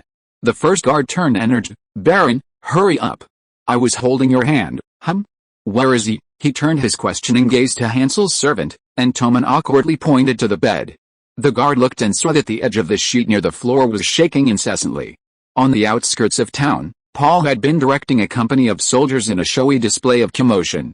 After receiving news that Hansel had hidden in the basement, he ordered the soldiers to stop and rest. HMPH, that damn commissioner must be scared out of his wits by now. His plan was working, and he couldn't help but feel secretly pleased with his brilliant strategy. Turning to Bryce, he complained, Pa, who does he think he is, wielding his authority like a tiger? If it weren't for those armors and spears, I wouldn't even bother with him. I'd leave him hanging for at least 10 days or 2 weeks. Just as he was about to return to camp, a soldier came running from afar, shouting and carrying a torch. It's terrible, it's terrible. Lord, Commander Bryce, the pirates are attacking. The pirates are attacking? He couldn't help but laugh. Haha, alright. That foolish Baron is already scared out of his wits, no need to shout anymore, and no, the soldier was so panicked he could barely speak. I'm the soldier on night patrol tonight. It's pirates, real pirates, they're coming this way. He then waved his torch towards the lake, and everyone looked over, only to see specks of light on the lake, rapidly approaching from afar. Nanny, now it was Paul's turn, uttering a phrase no one could understand. Chapter 13 Neighbors who refuse to help those in need. Attention, all troops. Form ranks. While everyone was still stunned, Battalion Commander Bryce was the first to react. You, go and gather all the companies in the camp. The training of the past 2 weeks had paid off. The soldiers quickly formed their usual ranks, gripping their weapons tightly. Bryce then assigned 2 men, ordering, escort the Earl back to the castle. This order snapped the stun Paul out of his daze.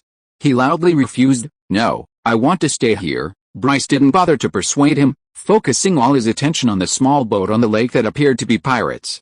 The boat gradually slowed down, eventually stopping quite a distance from the shore, presumably because the pirates saw the island was on guard and knew it was difficult to attack. Thus, a stalemate began, and a suffocating tension slowly spread through the ranks. What felt like an eternity passed when suddenly Bryce raised his shield to protect Paul. Then, with a whoosh, an arrow appeared in the distance, stuck in the ground, a piece of white cloth tied to it. The small boats on the water then slowly receded into the distance. Once the suspicious ships had all dispersed, Bryce shouted, "Go and fetch that arrow." This is outrageous. The Earl slammed the tattered cloth with tiny writing on it onto the table. Now it was certain, the suspicious ships were indeed pirates, probably planning a surprise attack on the town. Seeing people on the shore, they shot a letter with an arrow. The letter reads, "Young man named Giles, you'd better be sensible. The brothers are a bit short on cash lately, and the poor folks by the sea don't have much money either. So we've come to you to ask for some money for drinks. Considering your father just died and your territory is a god-forsaken place, we're too embarrassed to ask for too much. But you should at least give us around 10,000 silver coins. If you really can't come up with that, a few thousand will do. As for pigs, cattle, and sheep, that's up to you." But if the brothers aren't satisfied, then you can forget about having a peaceful life. We'll give you a week. We'll come back to collect it in a week. The offer above is already very reasonable. Not long ago, we bound the Horn Bay Alliance. The rest was probably left unwritten due to space constraints. The signature reads, "The Lord of the Sea, who is incomparably great, wise, brave, handsome, and whose praise is beyond measure, Quake I." After the letter was circulated, everyone looked at each other for a while. Battalion Commander Bryce once again stepped forward to volunteer. "Our army is almost fully trained, they line up properly, they're well fed and strong, much better than when we last attacked the pirates. It's time to let them see blood." The other officers present nodded in agreement. Chief Steward Ford countered, "I think we should be more cautious. Perhaps we should negotiate with them first. If we can lower our demands, it wouldn't be a bad idea to send them away temporarily." Paul was very unhappy about this. On one hand, negotiations were too frustrating, and on the other hand, the recent troop training had left them short of funds. Have all the requests for help sent out recently been answered? He suddenly remembered this. Upon hearing this, Foreman Ford's face showed embarrassment. He ordered his men to bring in a large stack of thick parchment and placed it in front of Paul. "You should read it yourself." He picked up one. "Nephew Paul, it has been a long time since I last inquired about your father's passing. I was shocked to learn of his death, but given the current rebellion, I have a duty to defend my lands and dare not leave my fiefdom. I regret that I cannot personally attend his funeral." It reeked of the sourness of the last century, filled with old-fashioned aristocratic grammar and rhetoric. It never directly addressed whether he would help or not. He glanced at it and tossed it aside. He picked up another, "To the young heir of the Gleman family, if you agree to become my vassal and swear allegiance to me, mere pirates are nothing to me." This was opportunistic. He threw it away.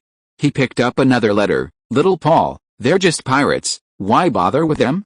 They'll leave once they've made enough money off the civilians. Let them be strong, let them be arrogant, just stay in your castle and guard Lake Town." Damn, is this guy a time traveler too? He threw it away. He picked up another letter. "Grayman, what you're doing is inappropriate. As a non-violent advocate, I advise you to open the gates and tell the pirates, bring your destructive methods, we'll let you kill half of us, and the remaining half will not yield. Why is there no shortage of such peace-loving envoys in any world?" He threw it away.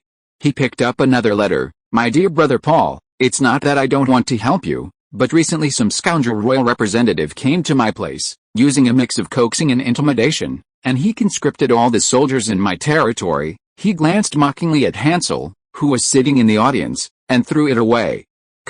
"These bastards, they're all just standing by and watching us die." After sifting through a pile of scrap paper, he finally understood why Steward Ford had advocated negotiating with the pirates.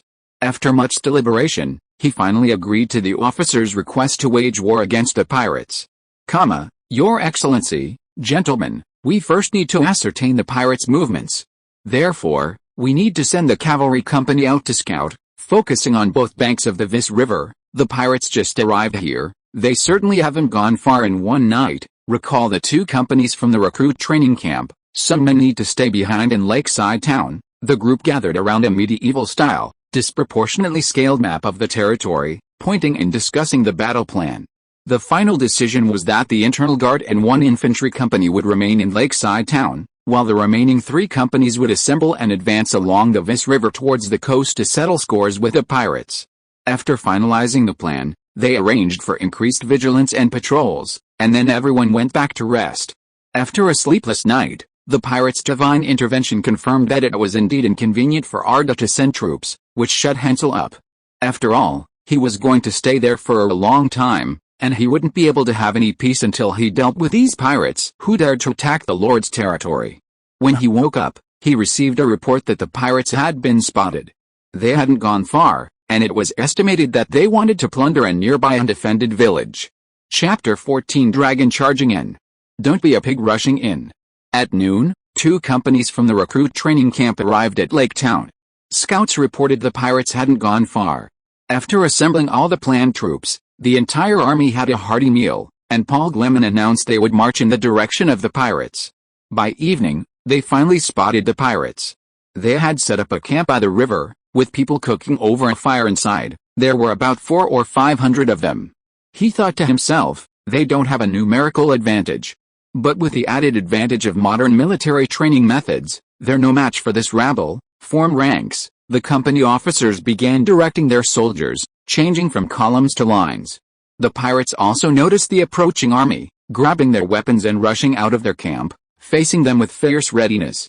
A bearded man stepped out and shouted, "Gleman's little brat, is what Grandpa wanted ready? You've already rushed over to offer your tribute." After he finished speaking, the pirates around him burst into laughter. Bryce asked, "Sir, what should we do?" "Attack," Paul thought regretfully. HMPH. If only we had brought those firecrackers, they would have been in for a world of hurt. The weapon of mass destruction they had made some time ago, after a period of testing, turned out to be less than ideal. Initially, they filled hollow iron balls with gunpowder and had the grenadiers throw them with all their might, but the throwing distance was far from satisfactory.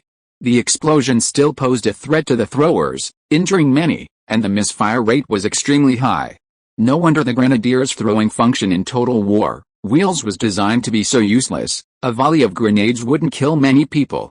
Later, they reduced the amount of gunpowder and used clay pots instead, which allowed them to throw farther, but this reduced the power. The craftsmen racked their brains and added iron nails to the clay pots, making them somewhat resemble the caltrip fireballs of the Song dynasty. Despite all the modifications, it remained a useless firecracker in his eyes, far inferior to a modern army's hand grenade. However, he still manufactured a batch for emergency use. But even with this batch of useless weapons, he'd forgotten to inform the recruits when he sent them to the boot camp last night. After grumbling inwardly, he raised his whip at the pirates, exclaiming with heroic spirit, "Wipe them out, grip your weapons tight." "Forward," Bryce shouted, and rows of soldiers formed a square, slowly advancing. Looking at his own uniformed, fairly orderly formation, it truly resembled a strong army. Meanwhile, the pirates' formation was loose, disorganized, and lacked any real formation. It was like a regular army besieging bandits. How could they possibly lose with such overwhelming force? Just then, the bearded pirate, his eyes wide, suddenly shouted, "Kill these noble dogs!" Then all the pirates roared in unison and charged towards them recklessly. The territorial soldiers initially advanced steadily, but as the pirates drew closer, panic began to creep into the ranks, especially among the new recruits who were fighting for the first time. They could barely hold their weapons. Then, something ominous happened. Someone in the first rank, trying to bolster their morale, shouted, "Charge!" This charge acted like a signal, causing the soldiers to unleash a frenzied, hysterical charge, screaming and yelling. In no time, the once tight formation crumbled, and the officers were swept along, leaving only Bryce and the inner guards, who dared not stray a step from the Earl's side. Soon, the soldiers were locked in a fierce battle with the pirates, leaving a dumbfounded Paul muttering to himself on horseback, "This shouldn't be happening. Everything was fine a moment ago, how did it turn into a chaotic rout?" Bryce cursed, "These incompetent idiots." The pirates were all ruthless and vicious. Without the support of their formation and lacking practical combat experience, the soldiers were clearly no match for these desperate men. Within half an hour, the tide of battle began to turn in the pirates' favor. Predictably, one soldier finally mustered all his strength to parry the enemy's weapons and then turned and ran. Then came the second, the third, and gradually, all the soldiers began to flee in a panic. The officers shouted to stop them, and Bryce ran over and lashed the retreating soldiers with his whip. However, all their efforts were in vain. "My lord, let's retreat.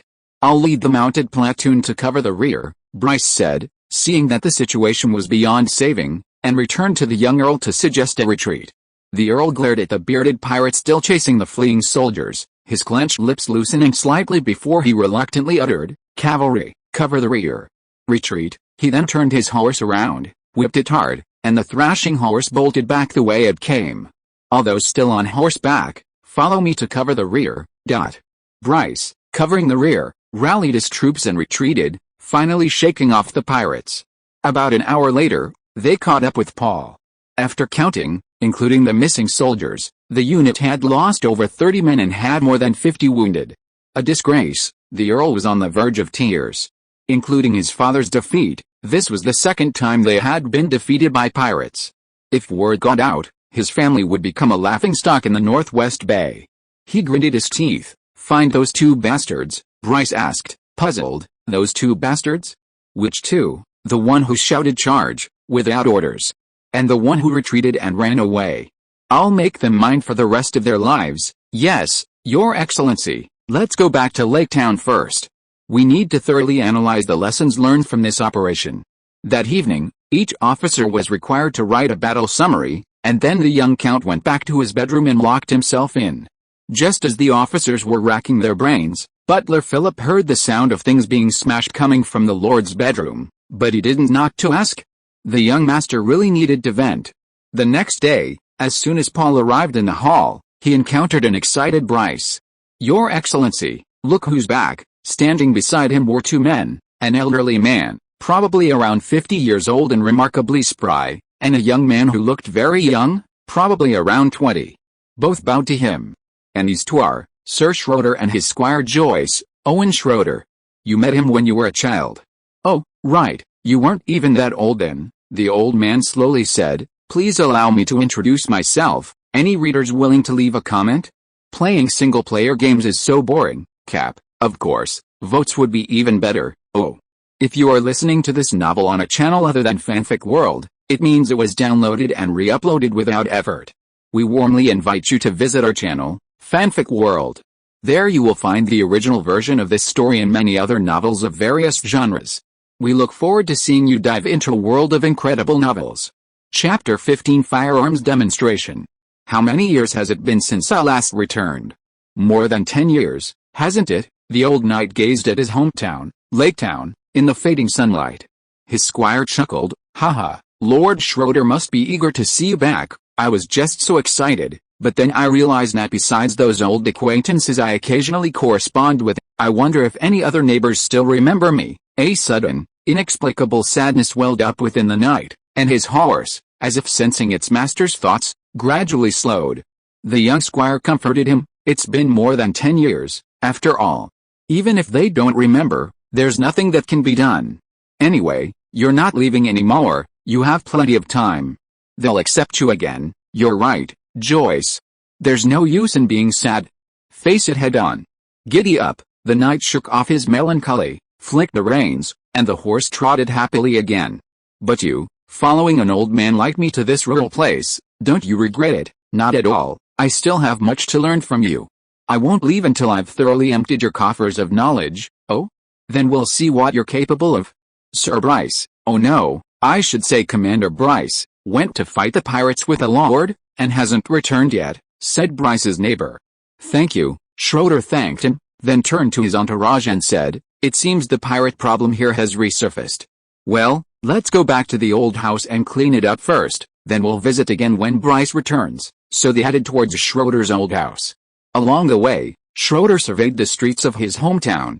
He hadn't looked closely before, but now, although the basic layout hadn't changed much, it was quite tidy.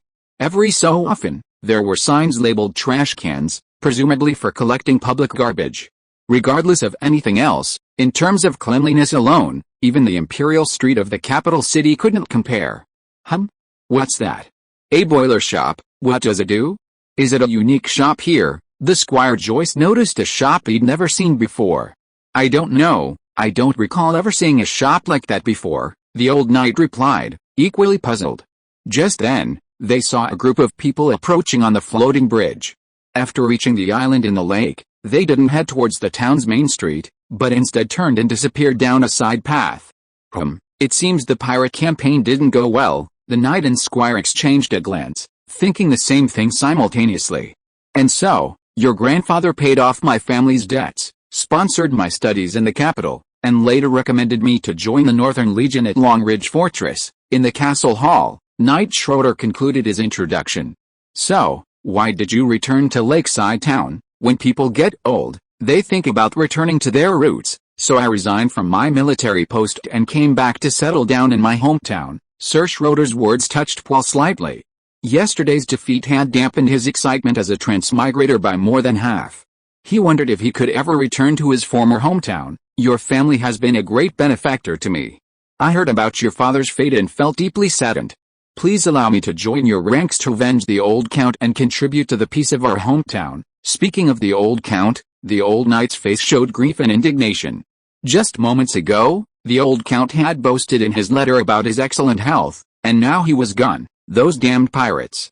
Bryce said happily, Lord Schroeder has rich military experience. His joining will surely help us recover from yesterday's defeat. Paul glanced at Bryce with displeasure. He had no sense of vigilance whatsoever.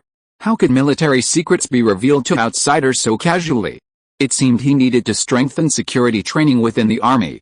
However, he did urgently need a general familiar with the current military system. While Bryce and his men were loyal, dealing with pirates was clearly the limit of their current capabilities. Sir Schroeder, welcome to my army. He stood up and extended his hand to the old knight. Schroeder grasped the young count's hand and said, due to reasons you should already know, I cannot openly swear allegiance to you, but time will prove my sincerity. Paul understood, and he didn't want to use the feudal system of personal dependence to guarantee the army's loyalty.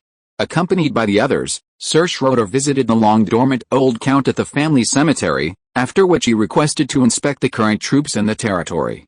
In the afternoon, 4 companies assembled on the military parade ground. Sir Schroeder was greatly astonished by the speed and posture of the soldiers' assembly. These are good soldiers. Even His Majesty the King's army can't form ranks so quickly and march in such perfect unison. Hearing the old knight say this, the young count puffed out his chest, feeling quite pleased with himself, as if he had forgotten his recent defeat. But their morale is much lower. Well, after all, most of them are greenhorns, and it was an inauspicious start. However, we have powerful secret weapons. Let's demonstrate them to the entire army now. This is the first time. Then he shouted to the soldiers, all troops, at ease. Soldiers, don't be discouraged by yesterday's defeat. I've already ordered someone to bring us our hastily developed secret weapons. Now let's show you their power. With them, we can definitely avenge our defeat. First, I'll demonstrate the hand grenades. Grenadiers, step forward. As soon as he finished speaking, a group of soldiers carrying packs ran to a spot far enough in front of the crowd and formed a line, facing some thick wooden stakes already planted in the ground. These soldiers were wrapped in thick cotton clothing from head to toe. First, they took out bamboo fire tubes, similar to ancient Chinese tinderboxes, opened the lids, and blew on them to start a fire. Then, they pulled out strange-looking cylindrical objects from their backpacks. The soldiers guessed these were the count's grenades. A wooden handle protruded from the bottom, with a thin rope wrapped around it. After untying the rope, the soldiers gripped the handle tightly. Then, the count gave the order, throw. The demonstrator soldiers immediately lit the rope on their objects with the bamboo fire tubes. After burning for a while, they threw their objects with all their might towards the wooden stakes.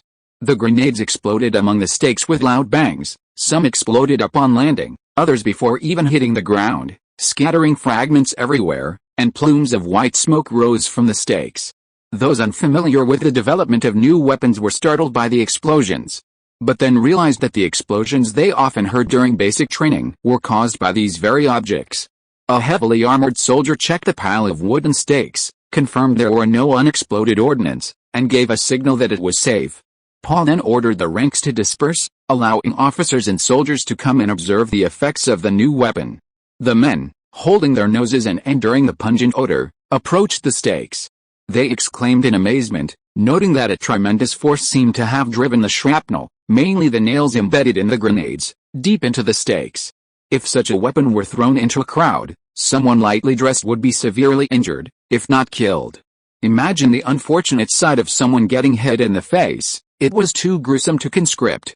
Sir Schroeder sincerely praised, it will be extremely effective against those hastily conscripted ragtag soldiers.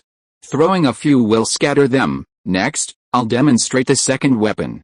With it, even a farmer who has just put down his hoe can effortlessly kill a well-trained warrior. Paul clapped his hands loudly, drawing everyone's attention, and uttered this incredibly intriguing statement with undisguised pride.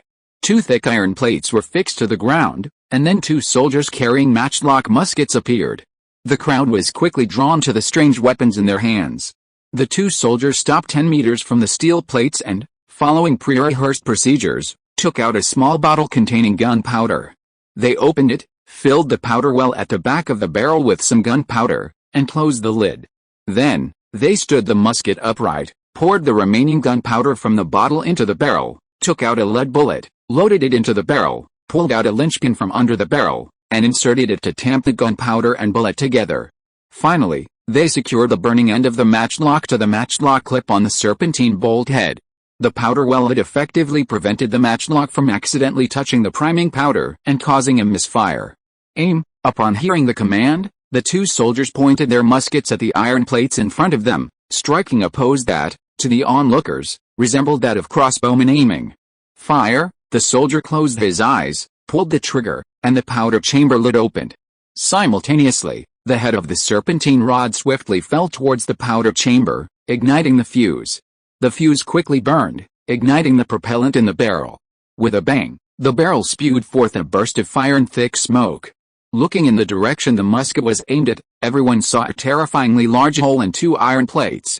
Oh, those who hadn't participated in the development of this new weapon were stunned. Someone stammered, Is this magic? Such a small bullet had actually pierced through an iron plate. The terrifying power of the musket sent shockwaves through everyone's hearts, especially for Knight Schroeder, who had decades of military experience. He had only marveled at the power of the grenade before, but the musket evoked nothing short of horror. Having honed his martial arts skills for decades, he was confident he could easily take on a dozen ordinary people in close combat, even with identical weapons. However, if his opponent possessed a musket, even a slightly stronger child could easily kill him. Suddenly remembering something, he turned and asked, Your Excellency, please strictly control the use of this weapon, otherwise, who knows what kind of trouble it might cause. The young count chuckled and replied, Of course, Sir Schroeder, I don't want someone suddenly ripping a hole in my chest. Chapter 16 Don't be a coward, face it head on. After the demonstration of the new weapons, the soldiers were left behind to continue training, while Paul, Sir Schroeder, and officers of company rank and above gathered in the castle hall for a meeting. In front of all the officers, Paul announced the appointment of Schroeder as his chief of staff, explaining that this position was equivalent to the chief staff officer in any other army. After introducing the military system he had created to the old knight, he awarded him the rank of major, while his squire, Joyce, was granted the rank of captain and temporarily appointed as a staff officer. Then came the discussion of the reasons for the previous defeat. The officers pulled out their prepared drafts, written overnight, and read aloud their insights into the previous battle. Finally, the young count said, Everyone has summarized in great detail, and basically, there are two main reasons: new recruits' fear of battle and acting without authorization. To solve this problem, I've decided to establish drummers and buglers in the army, so that soldiers develop the habit of marching to the beat of the drums. When marching on the battlefield, soldiers must advance to the beat of the drums. They cannot advance recklessly, nor can they cower and fall behind. Buglers will blow two types of calls, charge and retreat. When the charge call sounds, even if there are mountains of knives and seas of fire ahead, they must charge desperately. When the retreat call sounds, even if there are mountains of gold and silver ahead, they must not stop for a moment. During battle, the military police of each unit are responsible for supervising battlefield discipline. Anyone who violates the above discipline will be punished, depending on the severity of the offense, with a maximum penalty of death. Bryce, you draft the detailed regulations. I require every soldier to memorize them and begin training immediately. Bryce responded, Yes, Your Excellency. The old knight was surprised. This young lord from the countryside, though still a minor, had many unique insights into military affairs. He suggested, Your Excellency, I understand the details of the previous battle. Please find the soldiers who disobeyed orders and retreated without permission, and hang them in public to restore morale. I've already sentenced them to hard labor in the mines. Very well, since you've spared their lives, let it go this time. But next time, don't show such pointless pity, since a verdict had already been made. Further increasing their punishment for the same mistake would obviously damage Paul's prestige. Let's discuss how to fight the next battle. The officers were very excited after witnessing the power of firearms, and most believed that with large-scale equipment, victory was assured in the next battle. Schroeder, however, held a different view. Gentlemen, the Earl showed us firearms to give us confidence, not to make us arrogant. Remember, pride comes before a fall. This old knight truly understands me, Paul thought to himself, secretly giving him a thumbs up. Schroeder continued, Gentlemen, I believe the next battle must not rely on firearms. We must let our soldiers defeat the pirates solely through hand-to-hand combat to overcome their fear and build genuine confidence and a sense of honor. That's right, Paul agreed. As Suvorov famously said, bullets are fools, bayonets are heroes. Soldiers who dare to fight with bayonets are good soldiers. This meeting decided to appoint buglers and drummers, and temporarily proposed 4 bugle calls: assembly, advance, retreat, and charge, to be gradually added as the army develops. Daily training content was adjusted, with increased emphasis on bayonet fighting. An officer training course was also established, taught by veteran knights, imparting essential military knowledge of the era, such as setting up camp, ambushes and counter-ambushes, reconnaissance and counter-reconnaissance, etc. Of course, firearms production and training continued, as the size of the pirate force was unknown, and necessary trump cards needed to be prepared. In the pirate camp, the pirates were also discussing their plans. "Quick, Shark sent me with a message. Stop now, stop now? He's already amassed a fortune, and I haven't even gotten much yet. You've gone this far from the coast and even clashed head-on with the local lords. You've got some nerve. Rob some civilians and get back to Franklin Port? What kind of skill is it to bully unarmed civilians? Besides, what's there to rob them of? If we're going to do something, let's do something big." Old Gleman fell into Shark's ambush and kicked the bucket. The whole territory is in a panic. It's the perfect opportunity. Yesterday, that overconfident brat of theirs led his troops into battle against us. He's utterly useless. I'd feel like I'm betraying my pirate profession if I didn't take some. HMPH, speaking of Old Gleman, that bastard Shark actually killed a legitimate fiefdom noble. Isn't he afraid of incurring the wrath of all the lords of Northwest Bay? So what? Old Gleman broke the tacit understanding between the gentleman and us, disrupting the rules of Northwest Bay. He brought it on himself. Besides, the Gleman family, exiled here, has never gotten along with the surrounding families. I bet some are secretly laughing at us. You broke the tacit understanding first, coming all the way from the coast to cause trouble. HMPH, what are you doing all this way here? To uphold justice for the nobleman? Enough nonsense. In a few days, I'll lead my men directly to Lake Town to demand the goods. If they still don't behave, I'll hold off their main force, and you can lead your men to sneak into the town from the other side. 9 days later, the pirates themselves came to collect the money demanded in their letter. The pirates, rowing small galleys, gradually approached Lake Town. Upon receiving the report, Paul immediately ordered his troops to assemble on the shore and prepare for battle. He also sent an internal guard platoon to go door to door, informing residents to lock their doors and windows, grab their kitchen knives, and prepare for the worst. What a daring bunch of bandits. Last time, their plan to ambush us was one thing, since it was under cover of darkness. Now, they're so arrogant as to dare to provoke a count's capital in broad daylight. The old knight found it unbelievable. Damn it, we were too careless. What if they use their naval advantage to trap us?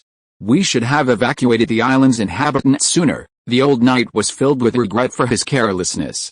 The Gleman family had built a castle on the island to defend against enemies on the road, but now that the enemy was coming from the water, it had become their biggest weakness. Are there any people on the island familiar with naval warfare? Schroeder asked, but he quickly understood the answer from the bewildered looks on everyone's faces. Then we'll just have to provoke them into landing and fighting. The pirates first sent out several small boats to probe the shore repeatedly. After confirming that the garrison didn't have projectile weapons like bows and arrows, they brazenly began to land. It seemed that after their victory last time, they no longer took the territory's guard seriously, which relieved the old knight.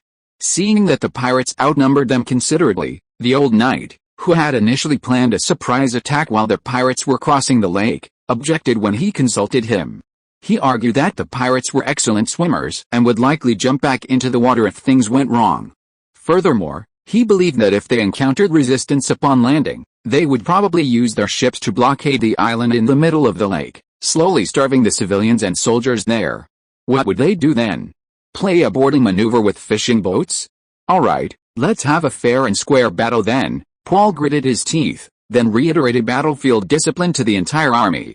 Optimistically, the chances of victory were still high. Even if the soldiers couldn't defeat the pirates, they had a large stockpile of grenades, and they had successfully manufactured 6 muskets. They should be able to give the pirates a run for their money. Just then, most of the pirates had landed and were heading towards them. "Grayman's son, have you prepared everything Grandpa asked for in his letter?" It was that bearded man again, with a really loud voice. "Don't let your emotions show, don't let your emotions show," the young count silently repeated to himself. Last time you overestimated yourselves and dared to rebel against us, so I should have given you some extra tribute. But looking at your wretched place, I doubt you can offer anything but a few baskets of rotten fish. I'm being generous, so hurry up and hand over what you asked for, the bearded man said arrogantly. Paul ordered the bugler to sound the advance horn, and Bryce shouted, "All troops prepare. Today we'll annihilate these bastards and avenge our brothers who died last time. Forward!" The drummer struck the marching drum, and to the beat, the 3 companies of soldiers raised their spears and began to slowly advance. Paul and Bryce intended for all 4 companies to go, but the old knight insisted on leaving 1 company as a reserve, along with some scouts, saying it was for maintaining battlefield discipline. "Oh ho, haven't you been taught a lesson enough?" The bearded man laughed heartily. "Brothers, we're in their homeland now anyway. If they won't give it to us, we'll take it ourselves." The men around him erupted in laughter. "Quick's right, nobody's allowed to steal my kill later," one pirate jeered, gripping a steel knife tightly in both hands, his expression gradually turning ferocious and terrifying. The 2 sides drew closer, and finally, they clashed in close combat. Chapter 17 A Great Victory. Hearing the sounds of battle approaching, Paul's heart tightened. This time, the soldiers were performing better than before. There were no reckless charges. A company had been kept in reserve by Paul's side, and senior officers like Bryce had also charged forward. Although Paul was against senior officers personally engaging in combat, it had indeed boosted morale considerably. However, the situation was gradually turning against them. Their side was showing signs of weakness, and both sides were slowly moving towards the town in the middle of the lake. Paul was anxious. "Let the reserves take over." Schroeder shook his head. "It's not time yet." Just then, someone reported suspicious figures appearing on the pier on the other side of the town, seemingly another group of pirates.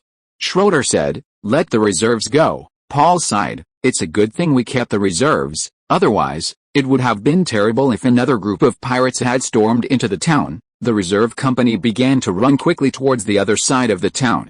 The moment the reserves moved, the soldiers engaged in battle thought their lord was abandoning them and secretly retreating, and many immediately broke away from the fight and ran towards them. "No retreat signal. All of you, come back," Bryce and the other officers shouted angrily as they fought off the enemy, seeing some men running back. Some returned to the battlefield, but many others refused to listen. Their disadvantage was becoming more obvious. Just then, the old knight Schroeder moved. He spurred his horse forward, quickly closing in on a deserter, and drew his sword with a swift stroke.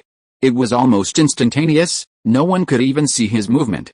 By the time Paul reacted, the deserter's head was gone, rolling to the ground beneath his horse. The headless body fell to the ground with a thud, blood gushing from his neck quickly staining the ground red. The fleeing soldiers and Paul and the others were stunned by this brutal action. The old knight's eyes were wide with rage, veins bulging on his red-hot neck. Those nearby could almost feel something pushing through the air. "This is the fate of deserters," his thunderous roar echoed across the battlefield, striking the hearts of everyone present. "Military scouts, listen to my command. Anyone who dares to retreat will be executed without exception." All the military scouts were stunned, looking at each other, unsure how to respond.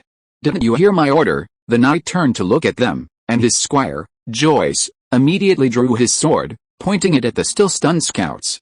The old knight's single glance terrified the bewildered scouts, making them quickly recall what they were supposed to do upon receiving an order from their superior. "Yes, sir," they shouted in unison, then raised their spears towards the retreating deserters. Disobeying orders meant they would likely be the next to be beheaded. "Fight the pirates," someone shouted first, and the fleeing soldiers rushed back to the front lines to fight the pirates.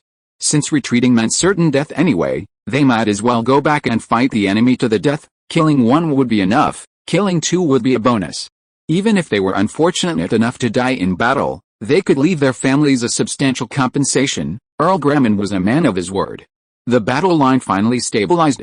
Although Paul had been startled by the old knight's tactics, he breathed a sigh of relief. Officers shouted orders, rallying their soldiers. The companies gradually regained their formation.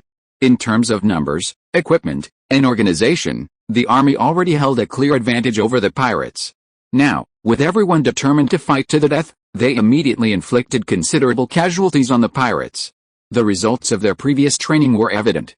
Under the officer's command, the soldiers formed platoons of spearmen, advancing slowly but steadily, gradually forcing the pirates to retreat towards the water. "All riders, gather around me," Schroeder shouted as he and Joyce charged into the battlefield. After gathering all the knights, they first made a quick detour to escape the battle, then turned their horses around and whipped them hard. The horses, in pain, charged desperately towards the pirates. The rapidly charging cavalry nearly cleaved the pirate ranks in two, trampling and killing many unfortunate men who stood in their way. This became the final straw for the pirates, already showing signs of defeat. They scattered and fled towards the shore, some throwing down their weapons and kneeling in surrender. "Run, Bryce," dismounted and fighting on foot, commanded. The soldiers maintained their formation while quickening their pace, rapidly advancing towards the water's edge. Seeing the guards closing in, the pirates immediately pushed their ships away from the shore and jumped into the water to climb aboard. "Don't miss this opportunity," Paul, seeing that nearly half the pirates were no longer on shore, immediately ordered the bugler to sound the charge. Beep beep beep beep beep beep beep beep beep beep beep beep beep beep beep beep. The resounding bugle call echoed across the battlefield. Charge! To the retreating pirates, the territory guard seemed to have suddenly been injected with adrenaline, suddenly increasing their running speed, charging towards them with furious eyes, disregarding their formation. "Get out of the way, let me go first." "I'll go first, go to hell," pleading and cursing echoed across the lake. The bearded leader was nowhere to be seen, and the leaderless pirates had no intention of a desperate counterattack. All they did was push and shove, shouting and cursing at each other, afraid of missing their turn. Seeing the soldiers reach the shore, the pirates already on board began rowing, and all the boats moved further and further away from the shore. "Wait for me, you son without an anus, may you die a horrible death." Pirates who had jumped into the water but hadn't yet boarded cursed their abandoned companions, while others desperately swam in the direction the boats had gone. Some of the remaining henchmen on the shore resisted for a while, but were either killed or surrendered.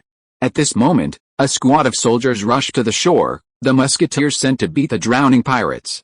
6 musketeers loaded their ammunition and fired at the pirate ships, while the other soldiers took out bamboo torches and lit grenades. Although the smoothbore muskets were rather inaccurate, the ship hadn't gone very far, and the vessel they were aiming at was packed with people, so the shot was quite effective. As the white smoke from the muskets rose, blood mist suddenly erupted from the bodies of 4 pirates on one of the pirate ships. The immense kinetic energy of the lead bullets caused 2 of the wounded pirates to fall into the lake, their fate unknown. Of the remaining 2, one was struck in the chest and instantly died. The other pirate was hit in the arm. All his strength seemed to drain away in an instant, followed by excruciating pain. He screamed desperately. Those nearby immediately checked their companion's injuries. They had never encountered anything like this before. The enemy hadn't fired arrows or used crossbows, so how had they managed to wound him? They pulled open the wounded man's clothes and gasped in horror. Witchcraft. Magic. This must be black magic. Those damned nobles used evil black magic. Then something even more exciting happened.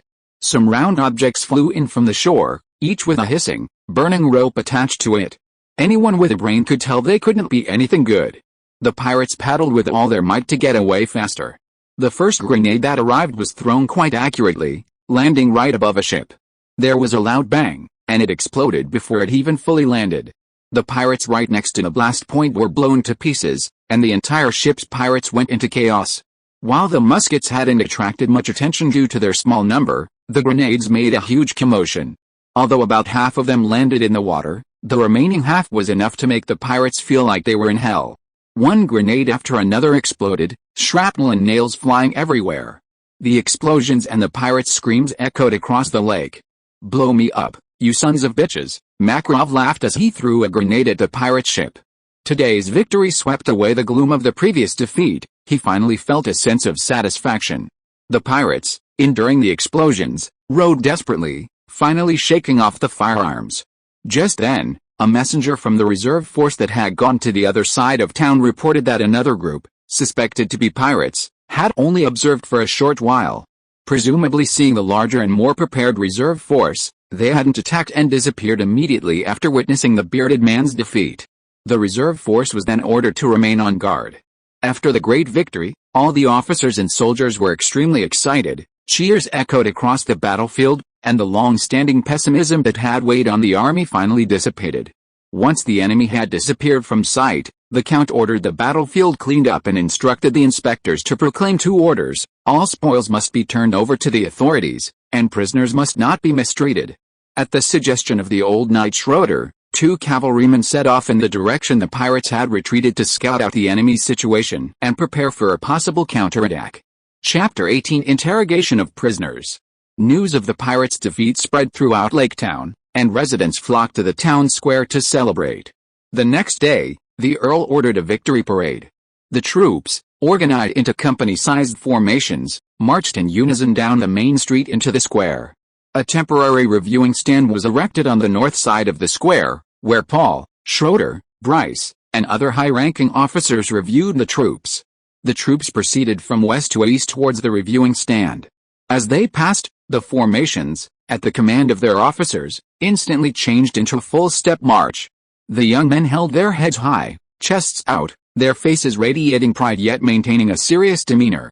The onlookers gasped in amazement, followed by waves of applause and cheers. The old knight on the reviewing stand nodded in approval. This unique marching style truly conveyed an indomitable spirit, showcasing the troops' discipline and quality, a level of achievement even his previous unit couldn't achieve without extensive training. After the parade troops finished marching, the captured pirates followed. Unlike the flowers and applause they received earlier, they were greeted with rotten eggs and cabbage leaves.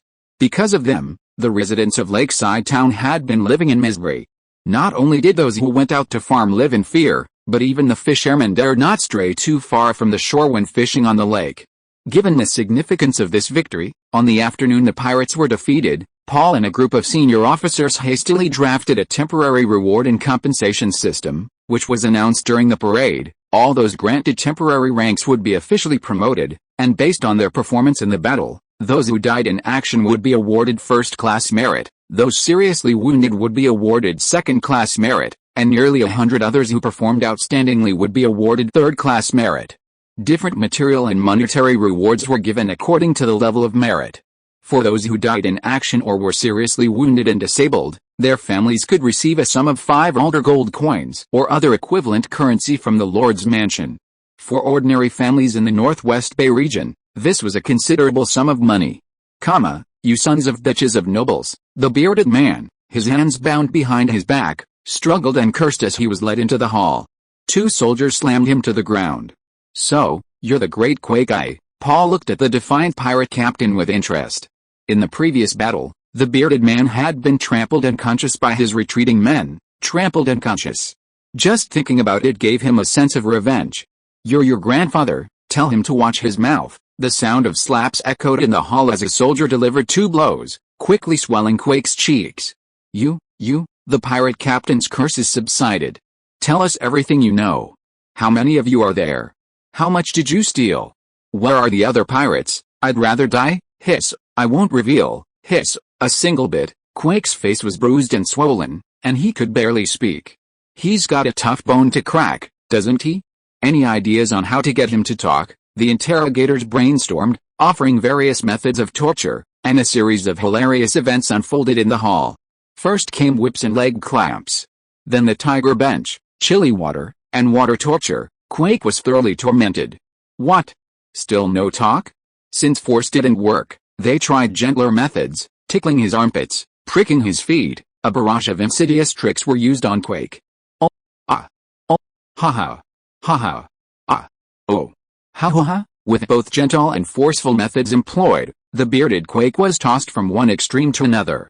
I confess, after being tortured for so long, Quake finally relented. He really is stubborn and will suffer the consequences.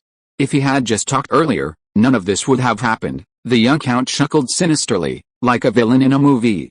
Soldiers, continue interrogating the other prisoners in the cell. Have you memorized all the torture methods we use? Let's see who's tougher, their leader or these lackeys. Yes, sir. 2 soldiers gave the newly implemented salute, rubbed their hands together, and left excitedly. Paul chuckled for a while, then slowly said to Quake, well then, the great Quake, tell us everything you know. If there are any discrepancies with what your men say, Lakeside Town is known for its hospitality. You'll receive an even more wonderful welcome. The bearded pirate lying on the ground trembled upon hearing this. After synthesizing all the pirates' testimonies, Lakeside Town finally understood the enemy's situation. There were 3 groups of pirates invading. The first group was the Quake Gang, who had just suffered a major setback in Lakeside Town. The second group was the Shark Gang. Their leader was named Shark, and it was this group that ambushed Old Paul. The third group was the Loach Garden Gang, who had just landed. They were the suspicious group who had only played a minor role in the previous battle. After the Quake Gang's massacre, they quietly slipped away, truly living up to their nickname Loach. The Shark Gang landed first, and after looting extensively along the coast, they had a stroke of luck and defeated Old Gleman, who had come to quell their rebellion. When they learned that only a young boy remained of the Gleman family, their arrogance grew even stronger. They directly occupied the port town of Fland, forcibly conscripting local residents to build fortifications, intending to entrench themselves there permanently. The Quake Gang landed later. The Shark Gang had already plundered most of the coast, so they headed inland. After looting some villages and towns, they decided to pull off a big heist, heading straight for Lake Town, where they were also wiped out. As for the third wave of the Loach Garden Gang, Quake had only recently joined them and knew very little about them. What worries the people of Lacquer Town is that although these 3 pirate gangs are small groups, they are all affiliated with another powerful force, the notorious Sea Lord Walker Edwards, who dominates the North Sea. 20 years ago, Walker Edwards suddenly rose to prominence, gradually swallowing up the various pirate gangs on the North Sea. This united pirate force caused headaches for the lords of Northwest Bay, who united to try and eliminate Edwards. However, their efforts were far from successful. The pirates moved erratically, employing guerrilla tactics, constantly shifting between land and sea. They would attack the noble coalition as soon as it retreated, and retreat back to the sea when the main coalition force arrived. The nobles attempted to build ships to suppress them at sea, but their newly formed fleet was no match for these seasoned sea veterans, suffering repeated defeats. Finally, the noble lords couldn't take it anymore, and negotiations ensued. The lords paid a large sum of money as protection money and ceded a piece of land along the coast, including part of the Paul family's territory, for the pirates to resupply every few months. Edward, in turn, stipulated that his pirate gangs should not venture too far inland or enter the capitals and surrounding areas of the various territories. Thus, the lords and pirates coexisted peacefully for 20 years, while the coastal supply area endured double exploitation by both the nobles and the pirates. When Quake reached this point, the Earl angrily smashed the water glass he had just picked up, uttering the exact same curse as Quake had just used. Not only was Quake kneeling below the hall, stunned, but the other interrogators in the hall also exchanged bewildered glances. The butler whispered in Paul's ear, "Ahem. Your Excellency, please be careful what you say. Your grandfather was also involved in the negotiations." Most of the lords in the Northwest Bay agreed, including a few like Gleman, who, although dissatisfied, had no influence and could only agree as well. Paul asked coldly, "Oh, so if the pirates hadn't overstepped their bounds this time, would you have just continued to ignore it?" Everyone in the hall lowered their heads in silence, an eerie stillness descending, broken only by a sigh from the old Knight Schroeder. Chapter 19 The Knight's Loyalty. Paul was seething with anger. The corrupt officials and bandits, a scenario he'd only ever seen in history books in his previous life, were now unfolding before his very eyes. According to Quake's confession, Edward had suddenly left with his trusted fleet a few months earlier. What they were going to do was none of their business. With the tiger out of the mountain, the monkeys were king. The scattered pirate gangs, now free of restraint, suddenly went berserk, fighting amongst themselves and seizing territory. Previously, they had been strictly forbidden from overexploiting the prey under Edward's orders, but now they didn't care about anything else. They'd plunder as much as they could. Several pirate gangs near Growl's territory even boldly ventured into the inland areas, which hadn't been touched for nearly 20 years. After further questioning Quake, Paul ordered him thrown into the dungeon and, with a grim face, announced to everyone that he planned to take advantage of the pirates' absence to wipe out the remaining pirates in the Northwest Bay and restore order to the territory. Steward Ford said with some concern, "I understand your anger, sir. Suppressing the current scattered pirate groups shouldn't be a problem, but what if Edward's main fleet returns? You saw it recently, the other families won't help us until they're attacked themselves. With just our territory, we probably have little chance against Edward, therefore, we need to build a strong navy so we can defeat them when Edward returns. The nobles of the Kingdom of Waldo have absolutely no concept of naval power, which is why they allow pirates to grow so powerful. Sir, shipbuilding costs a lot of money, not to mention training sailors and daily maintenance. It's a bottomless pit. Don't worry, gentlemen, there will be bread and milk, the young count confidently assured him. His reason for eradicating the pirates wasn't just out of anger at the nobles' indifference to the lives of the coastal people, there were other reasons as well. After this period of observation, he discovered that this world was quite backward. Apart from the legendary, ethereal magic, the overall level of technology was comparable to medieval Europe on Earth, and most items were handcrafted by artisans. So he racked his brains for a way to make money. After eliminating all sorts of unrealistic ideas, he finally settled on a few industries that could generate immediate profits, such as papermaking, book printing, and ceramics. But a problem arose. The northwestern region of Alder was still relatively underdeveloped. The common people were mostly illiterate and had little money. Who would buy his products? Nobles might be interested in novelties and buy them to decorate their homes, but he wouldn't make much money just by selling to nobles. Therefore, he had to sell his products to more economically developed areas further south, such as the Royal Capital, Crystal Radiance Castle, or even further south, the Horn Bay Alliance. He could even use the Horn Bay Alliance to transport his products to even more distant places. How to transport the goods? Overland was impossible. Not to mention that the South was at war, with the royal family and Giles locked in a fierce battle. Even in peacetime, there were numerous checkpoints, and the lords, large and small, were basically just opportunists. So he turned his attention to the sea routes. If he could eliminate the pirates and open up sea lanes, he could fully utilize the advantages of the large cargo capacity of maritime transport, and avoid the layers of extortion from local lords, reaching his destination directly. To achieve this, building a powerful naval force capable of both offense and defense was essential. Although, apart from commercial nations like the Horn Bay Alliance, other countries lacked a strong sense of maritime power. The known world seas were not power vacuums. Pirates and bandits of all sizes were rampant. Edward, who roamed the North Sea, was a prominent example. Criminals punished by law, serfs unable to survive due to oppressive policies, refugees driven by war, thrill-seeking adventurers, and ordinary people forcibly recruited. These provided a constant influx of fresh blood into the pirate ranks. Lord Gleman, on behalf of the people of my homeland, I thank you for your great kindness. The old knight suddenly stood up, bowed deeply to Paul, his voice trembling with emotion. Not at all, not at all. This is my duty as a lord. From now on, I am willing to serve you. Please do not despise my old age and uselessness. Although it wasn't a formal knightly declaration of loyalty, its meaning was clear to everyone. After the old knight solemnly finished speaking, he sat down motionless, seemingly lost in thought. What's going on? Did my domineering aura suddenly erupt? Paul was full of questions. At this moment, Butler Philip whispered in his ear again, when Sir Schroeder was young, his family was killed by pirates. Ah, so that's it. No wonder the old knight was suddenly so agitated.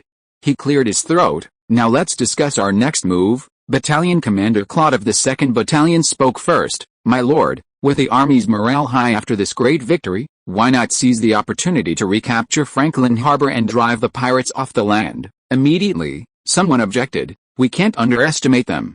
According to the prisoners' confessions, they number at least 700 or 800. We're still outnumbered, the young count immediately ordered. Bryce, you're in charge of recruiting a batch of new soldiers immediately. Within a month, I want to see 2 full-strength infantry battalions. Bryce stood up and replied, Yes, my lord. The old knight, who had been reminiscing about the past, suddenly spoke. We need to train a group of soldiers proficient in naval warfare. Recruit mostly from fishing families. After all, our enemy is pirates, and this is also a way to cultivate seeds for the future navy. I second that. It would be best to specifically designate 2 companies to build a naval force, training them extensively in boarding maneuvers and other naval combat skills, so that we won't be so passive when facing pirates again. I think the firearms invented by the Earl are very suitable for use on water, especially the hand grenades. We should equip ourselves with a large number of them and throw a few when we get close to enemy ships. I guarantee they'll all be wounded. Musketeers are also good. I personally saw 4 unlucky guys get hit, 1 shot and they were done for. Build a few galleys with rams, or requisition fishermen's boats and modify them, and sail them down the Vis River. What you all say is excellent. I will allocate manpower to increase the production of firearms, and warships will also be built. The atmosphere at the meeting grew increasingly enthusiastic. The recent victory had raised everyone's spirits high, and they offered their suggestions one after another. Just as Paul was listening to and considering everyone's suggestions, a servant quietly came in and said something to the steward, Philip. Philip immediately tugged at his sleeve. What happened, sir? The bailmaker you requested has been found. Paul slapped his thigh, overjoyed. Oh? Haha, finally, he then said to the group who were discussing, you all continue your discussion, I'll be right back. He then urged the servant who brought the news to lead the way and ran off in a flash. The group left behind were completely bewildered. Could there be anything more important than dealing with pirates? Chapter 20 God of War. Paul went to the reception room and saw a middle-aged man sitting there awkwardly. Standing before you is Lord Paul Gleman, owner of the Arda territory in the Northwest Bay. The servant leading the way announced loudly to the man, then turned and quietly introduced him to the Count. My lord, this is the blacksmith Marlowe, who has come at your summons. My lord. Perhaps due to nervousness, Marlowe's voice stammered. He gave a somewhat awkward bow and asked, I wonder what brings you here. I've always been law-abiding. All right, I've come to see you for something good, otherwise we'd be meeting in the jail. Are you skilled at bell casting? Yes. Seeing that the Lord didn't seem to be making things difficult for him, Marlowe breathed a sigh of relief and spoke more fluently. The bell in the church in Lake Town was cast by me a few years ago. Oh, if it hasn't been replaced, very good. To be honest, I've even rung that bell myself. To my untrained eye, the craftsmanship seems quite good, the surface is very smooth. You flatter me, my lord. The Lord slowly unfolded a piece of parchment. I need you to forge something like this. Can you do it? This is a cross-sectional diagram. The actual shape should be a tubular object. I call it a cannon. Marlowe leaned closer and examined it carefully. This was an early cannon cross-sectional diagram drawn by Paul based on information he had seen browsing online forums in his previous life, with dimensions marked. The barrel was thinner at the front and thicker at the back, about 1 meter long, with an inner diameter of about 84 millimeters. It had a breech, trunnions, and a fire port, and could fire 4-pound solid iron or grape shot. Putting aside the difficulty of manufacturing, structurally, this cannon was much simpler than a musket. As a pseudo-military enthusiast, he dared not draw anything recklessly and came up with a rather conservative design. Marlowe had never seen anything like it before. I wonder what you're doing making this cannon, sir. Let's not talk about that now. I need someone to work for me long term. I'll pay you 800 copper coins a month, and it'll increase if you do well. Are you willing to work for me long term? Yes. Marlowe nodded repeatedly like a chicken pecking at rice.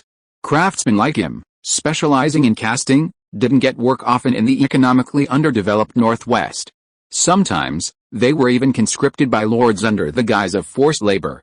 Now, with a long-term, stable meal ticket and such a high wage, only a fool would disagree. Alright, here's a labor contract. What you call a contract? You just need to put your fingerprint on it later. I'll read it to you first. The contract contained only a few sentences about wages, and mainly covered confidentiality, such as not disclosing the job details to others, not leaving the work location without permission, and so on. A whole bunch of confidential matters left Marlowe dizzy. This was the first time Marlowe had encountered such a meticulous lord. He'd never heard of nobles requiring commoners to sign contracts for their work. Although some of the restrictive clauses in the contract annoyed him, the offer was simply too tempting, and he pressed his fingerprint on it without hesitation. Perfect. The Earl was secretly pleased, quickly putting away the contract. He'd thought Marlowe would go back and consider it for a few more days, but he'd decided so quickly. If you do a good job, I guarantee you won't be treated unfairly. Oh. By the way, from now on you'll stay in my territory. I'll send someone to bring your family over and settle them properly. Let's continue discussing this cannon. Since you're working for me, there are some things you'll need to know sooner or later. You know about catapults and ballistae, right? Yes, Marlowe nodded. Cannons function similarly, except I've replaced the projectiles with iron projectiles called cannonballs. The projectile is placed inside the cannon barrel, which is filled with a substance called gunpowder. This substance is ignited through a small hole at the back of the barrel, causing a violent explosion that propels the projectile forward. Do you understand my explanation? Yes, sir. It's very simple and easy to understand. Let's cast some in bronze first, then try casting them in iron. According to Paul's understanding, bronze has better ductility, making cannons less prone to bursting. Even if a burst occurs, it won't cause catastrophic consequences. His newly trained army isn't meant to be cannon fodder. Every soldier is his precious asset, and he can't let them die needlessly because of his own weapons. Based on your experience, how much would it cost to cast a bronze cannon of this size? Such a cannon would probably require over 300 kilograms of bronze. At current prices, the cost would be around 500 Aldo silver coins or 50 Aldo gold coins. Paul was shocked. How could it be so expensive? This is almost a compensation for 10 soldiers.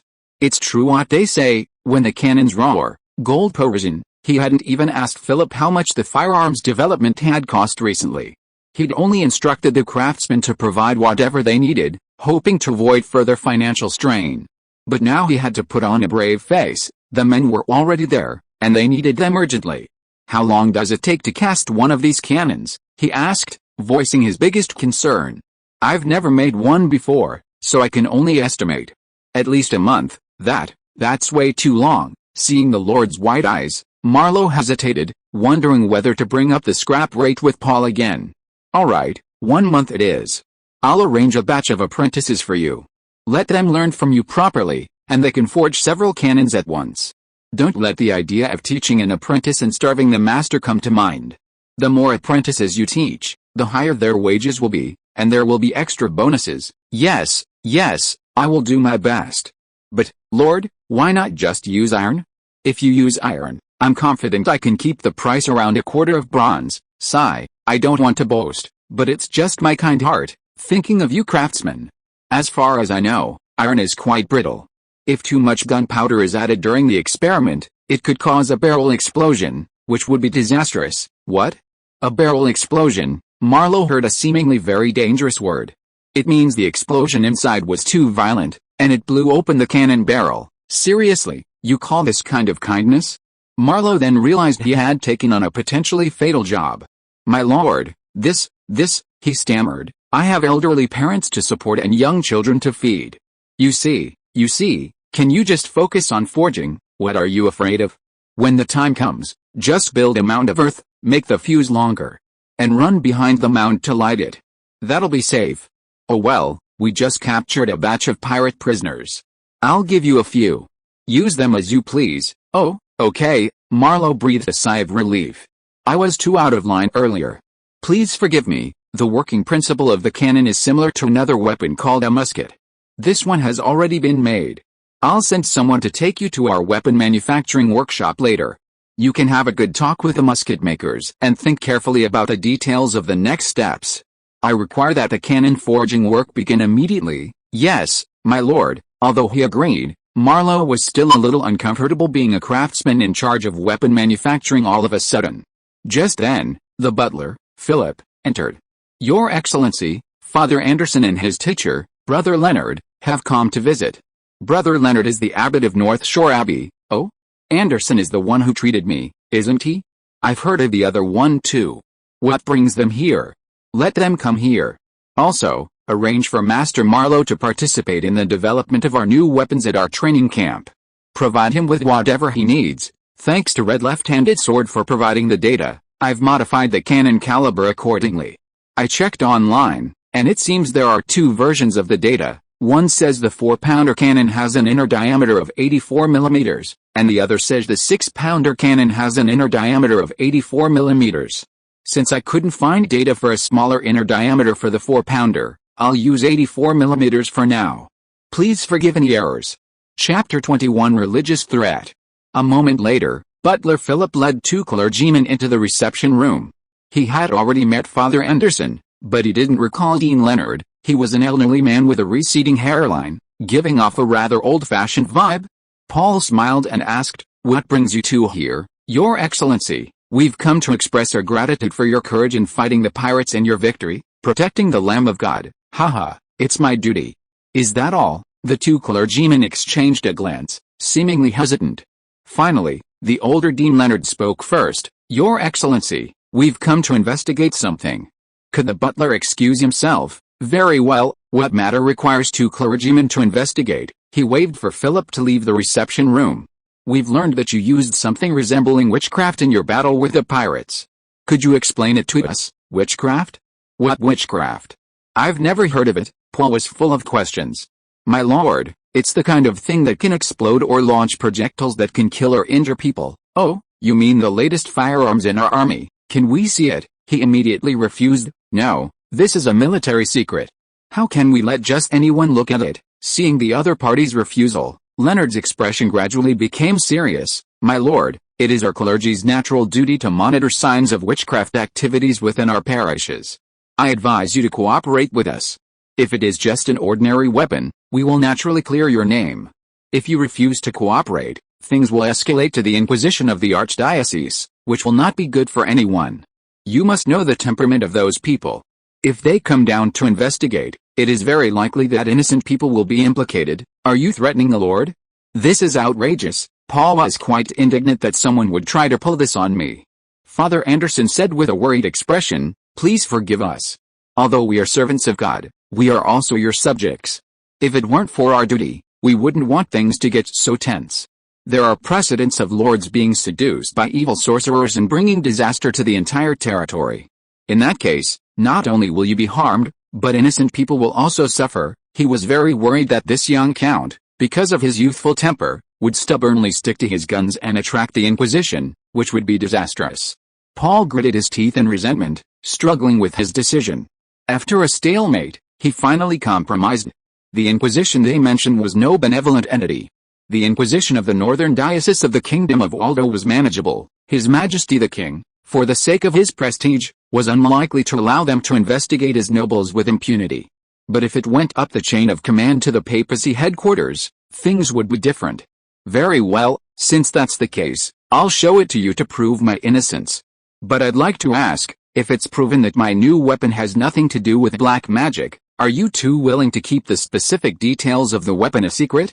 After all, it's a military secret, a powerful weapon we use to deal with pirates. We swear in the name of God that we will never reveal it to anyone, even His Holiness the Pope. Father Anderson remained silent, but Dean Leonard hesitated for a moment before saying, yes, even His Holiness the Pope. And if anyone asks about this in the future, we can also testify for the Earl. Hearing his teacher's promise, Father Anderson nodded. He then summoned Philip and asked him to fetch his matchlock pistol for self-defense and 2 bottles of gunpowder from his study. After Philip brought them, Paul asked the 2 clergymen to follow him to the small garden outside the reception room so he could demonstrate it to them, and instructed the butler to inform the officers still in the hall meeting not to panic upon hearing the gunshot. He slowly loaded the ammunition, held the gun with both hands, aimed at a tree, and pulled the trigger under the watchful eyes of the 2 clergymen. A loud bang rang out, the targeted tree shook, and the birds on it flew away in alarm. Dean Leonard and Father Anderson clearly saw the bullet hole in the tree trunk and gasped in shock. Something the size of a crossbow possessed such power. Anderson looked at his teacher, the old dean, who nodded. We didn't sense any unusual fluctuations. Anderson asked, could we take a closer look at this firearm? All right, here you go. This thing is called a flintlock pistol. Another kind that can explode and injure people is called a grenade. Both work based on this kind of highly combustible powder. Paul shook another powder canister. Grenades are too dangerous, so I won't demonstrate them for you. Anderson took the pistol with both hands, picked up a grayish-white stone, and touched it for a moment. The magic stone showed no unusual reaction. Your Excellency, please forgive our intrusion. The 2 clergymen confirmed that the musket had nothing to do with witchcraft. Anderson, however, didn't immediately return the musket to Paul. He examined the novel object closely, marveling at it. The musket's structure was simple, and based on the Earl's earlier demonstration, its working principle was easily deduced. The key lay in the magical powder that could burn intensely, but since it was a military secret, he couldn't inquire further. This one-handed musket was specially made for Paul. The carpenter had painstakingly carved exquisite patterns on the handle, making it a work of art. Leonard coughed. Anderson, quickly return it to the Lord. Oh, my apologies. Did your Excellency invent this? It's truly ingenious. Anderson blushed, returning the pistol to the Earl while still praising it. It was indeed my invention. However, we agreed earlier that the details of this weapon should not be revealed to anyone else. The other party's praise offset some of Paul's displeasure. Of course, now that the situation is clear, we won't disturb your Excellency any longer. The 2 clergymen rose to take their leave. But then the Lord suddenly said, "Gentlemen, don't be in such a hurry to leave." Leonard and Anderson sensed something amiss in his tone. "Is there anything else your excellency needs? How did you two know that I invented this new weapon? And how did you know that I used it in the battle against the pirates?" This, Father Anderson stammered. Paul's tone grew cold. "Should I report this to the northern diocese, perhaps implying that some people are openly acting as servants of God while secretly engaging in espionage?" "Innocent, Your Excellency. These are your soldiers in the confessional," Dean Leonard immediately shouted. Father Anderson immediately covered his mouth, falling silent. Dean Leonard said somewhat awkwardly, "I'm sorry. Your Excellency, it's our duty to protect the information of confessors. Please don't pursue this further." "All right, is that all?" "Not at all," Paul agreed verbally, but inwardly he was 1,000 times skeptical. "Then we'll take our leave." The two clergy members hurriedly left. Thanks to Windblown Leaf Z and Hutuga for the recommendation votes. If you are listening to this novel on a channel other than Fanfic World, it means it was downloaded and re-uploaded without effort. We warmly invite you to visit our channel, Fanfic World. There you will find the original version of this story and many other novels of various genres. We look forward to seeing you dive into a world of incredible novels. Chapter 22 Leakage Incident. When Paul returned to the hall, the officers were still enthusiastically discussing the next phase of the operation. He shouted irritably, "Stop! Stop it all!" The others looked at him, puzzled. The Earl had been gone for some time. Had he perhaps ingested the gunpowder he invented? "Our secrets are all out." "I'm furious," the Earl said angrily, then embellished his account of his meeting with the two clergymen, how they were suspicious and interrogative, and how he had to humble himself and prove his innocence. "What? These two are incredibly rude. Do they think they can disregard their lord just because they're clergy?" "Your Excellency, you have the authority to expel them from the territory. Have the diocese sent a courteous priest?" "Strange, Father Anderson doesn't seem like that kind of person. He was very kind when my family lived near the church." "Yes, I also know Dean Leonard. Although he's a bit old-fashioned, he's a very good person." Sir Schroeder slammed his hand on the table, and everyone immediately stopped talking and looked at him. "Gentlemen," Paul said, "I think you've misjudged the situation. Soldiers have disregarded orders and leaked military secrets to others. Even if the recipient is a clergyman, who can guarantee that there aren't corrupt individuals among religious figures? What if they use our secrets to make deals with our enemies? It could cause incalculable losses to our army. That's what the Earl is worried about. Am I right?" "Yes. Yes. You guys," Paul cried out in anguish, his expression one of utter disappointment. How could the officers he had promoted be so lacking in vigilance? The officers exchanged glances, their faces flushed, and an awkward silence filled the hall. Finally, Bryce broke the silence. "My lord, what do you think we should do about this? What else can we do? This absolutely cannot be left unattended. Investigate. We must find out who leaked the information. Everyone who went to the church after the battle is a suspect. Better to kill 1,000 innocent people than let one guilty person go free." 2 days later, the leaker was identified, and a public trial was quickly held. This negative example was to be used to draw a clear line in the minds of all officers and soldiers. The dangers of leaking information are clearly stated in the secrecy regulations. Speaking recklessly shows a lack of regard for the lives of comrades. Even clergy members are not immune to moral decay. In front of the entire army, the Earl lectured for 2 hours, spittle flying everywhere. Finally, he looked at the trembling leaker kneeling on the ground. "Now, I pronounce." Seeing the whistleblower tremble even more violently, he hesitated for a moment, but ultimately couldn't bring himself to be ruthless. "Considering this is the first time such an incident has occurred, I will temporarily sentence him to 10 years of hard labor. However, if a similar incident happens again, I will absolutely have the offender hanged." "I mean what I say." The officers and soldiers were all terrified upon hearing this, while the whistleblower, as if granted a pardon, kowtowed vigorously, "Thank you, sir, for sparing my life." The leak incident served as a wake-up call for Paul Gleman. It was time to establish an intelligence agency, not just for military matters. In the future, as the territory developed and built, intelligence on external political and economic matters would be indispensable. In addition, it was to protect their own secrets and prevent other forces from spying on them. He consulted with his most loyal and reliable butler, Philip, about this matter, but the old butler said he was not up to the task and recommended someone else to take charge. He looked surprised. Cecil? I don't think this guy is very reliable. I remember on the day I became Lord, he said I was just a child. What could I know? Can't you see? He was cooperating with Bryce. Later, Bryce's performance deterred those with ill intentions, so that's how it is. One played the good cop, the other the bad cop. The Cecil family has served the Griles for generations, following your ancestors even before they migrated to the Northwest Bay. Old Cecil was your grandfather's intelligence chief, quite skilled in espionage.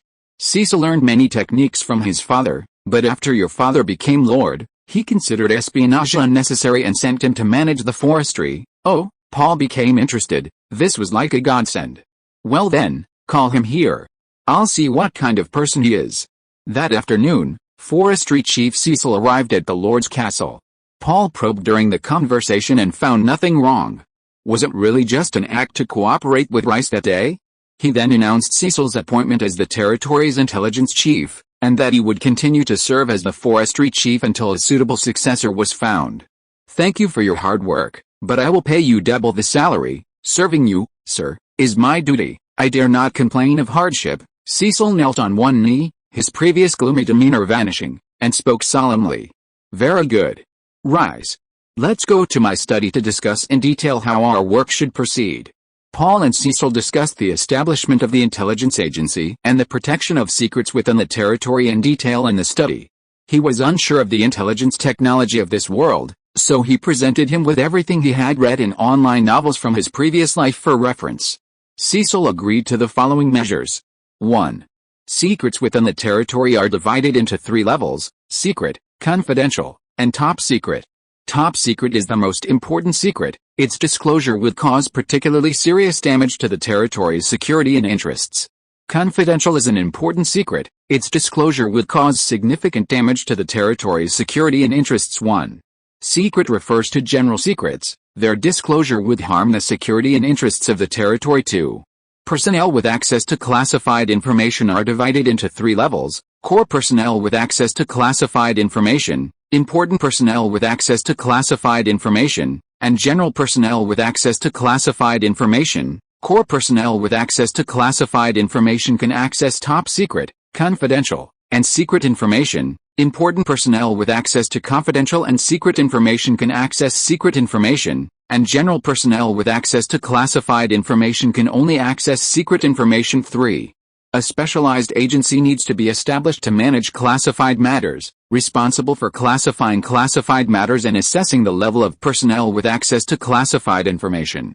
The agency is tentatively named Security Bureau. 4. Even personnel with high-level classified information are not allowed to access lower-level classified matters outside their authority without permission from relevant departments. 5. A code word system specifically for intelligence work needs to be established.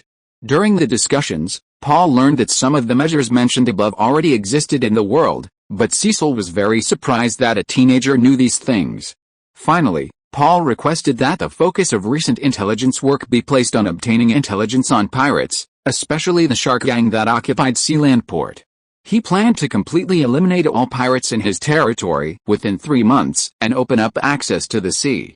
Cecil asked for a piece of parchment and meticulously recorded the details of the Earl's instructions. Chapter 23 Financial Crisis. Your Excellency, this is the expenditure and tax situation for this quarter. Steward Ford, who oversaw the territory's administration, handed over a roll of parchment with both hands. Paul quickly unfolded it, glanced at it, and asked, "Is there a problem?" He had absolutely no interest in reports. There's indeed a problem, and the situation is not optimistic. Steward Ford frowned slightly, glancing at Butler Philip sitting opposite him and subtly giving him a wink. Butler Philip, who managed the Lord's treasury, said, "My lord, if this continues, our finances will become unsustainable." Is it the pirate activity affecting tax revenue? Yes, in the days since the old Earl received the Lord's call, besides the landing pirates, some outlaws have taken advantage of the chaos. The activities of highwaymen and river pirates have disrupted transportation to some villages and towns, and several of our tax collectors have been humiliated and expelled, especially Franklin Port.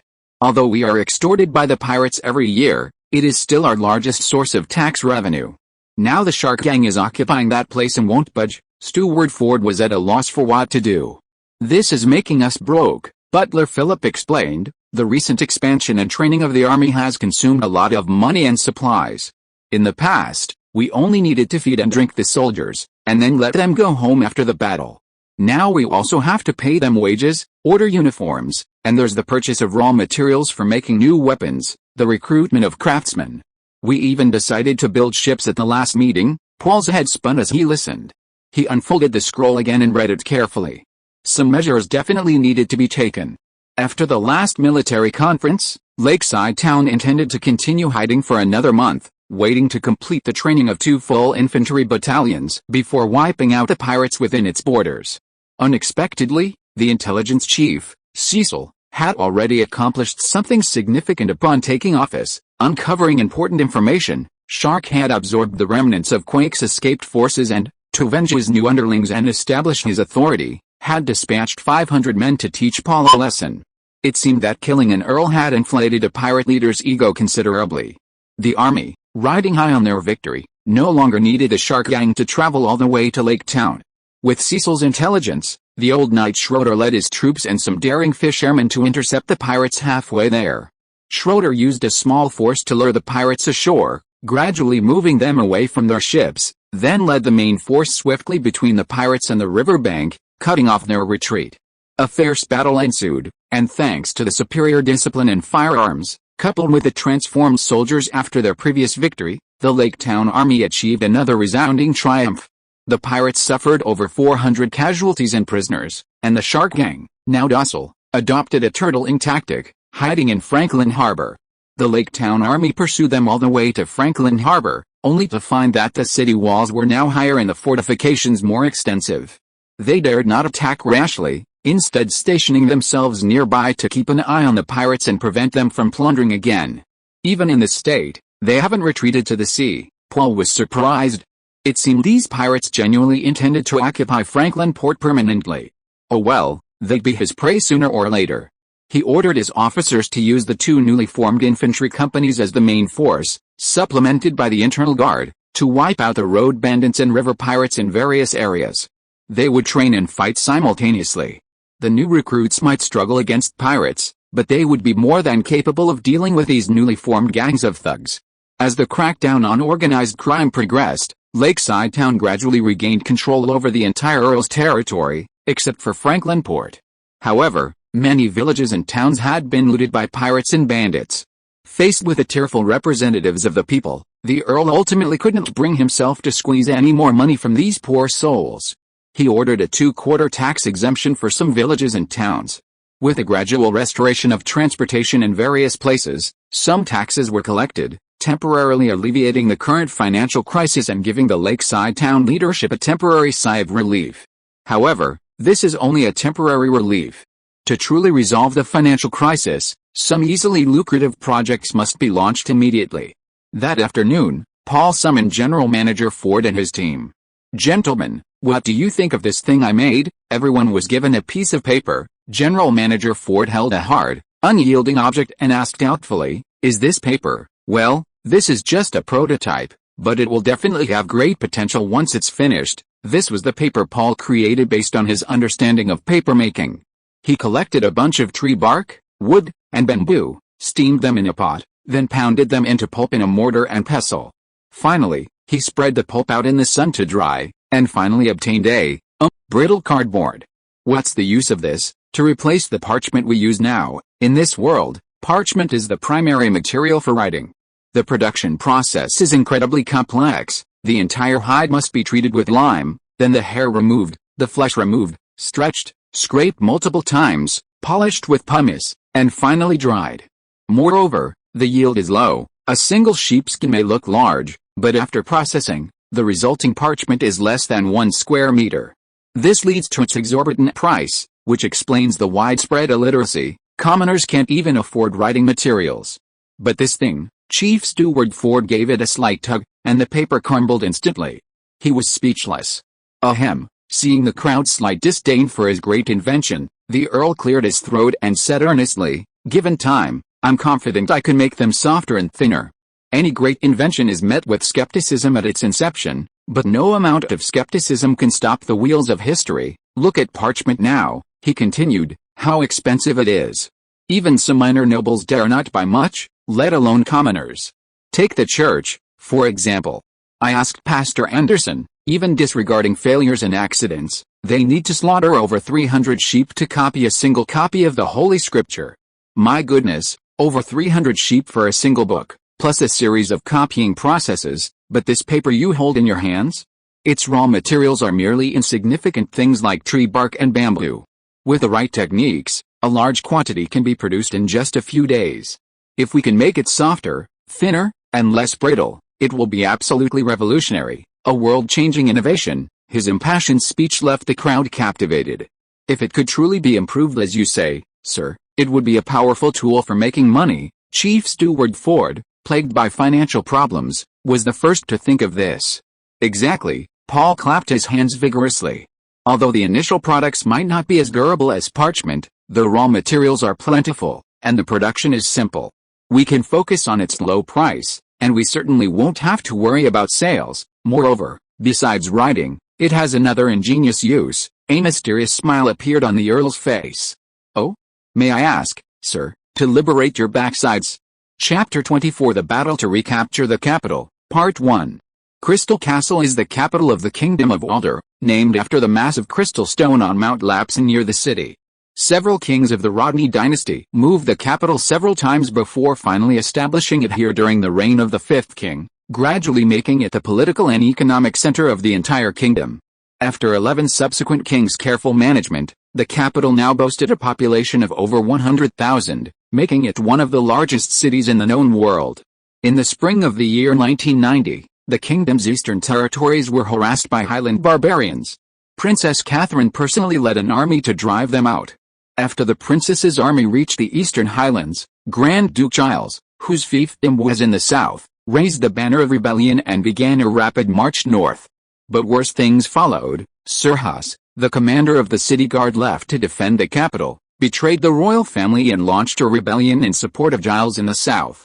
It was already midday, and the fields along the King's Road leading to the capital were still bustling with activity. The farmers weren't unwilling to rest, it was just that the recent rebellion of the city guards had thrown the area around the capital into chaos, keeping everyone indoors and disrupting much of the farm work. Now that things were a bit more stable, many were working from dawn till dusk to avoid missing the planting season. Birds chirped as they flew in from the north, and looking up, people saw an army appear at the end of the road. Some tensed up until they saw the flags fluttering in the ranks, then breathed a sigh of relief. As one column of soldiers after another passed by, dust billowed along the road, the vast army and countless flags forming a colorful river, winding its way towards the capital. Giddy up, a group of knights rode past the columns of soldiers, heading towards the front of the column. Leading them was a female knight with shimmering golden hair that danced in the wind like golden flames. As they neared the front of the column, the knights noticed riders galloping towards them and quickly pulled on their reins, slowing their horses. The messenger quickly arrived before the knights. Facing the leading female knight, he placed his right hand on his chest and nodded slightly. "Your Highness." Catherine waved her hand, indicating he should dispense with the formalities, and asked, "What's the situation up ahead?" "The vanguard has already joined up with the arriving loyalist army in Oran town.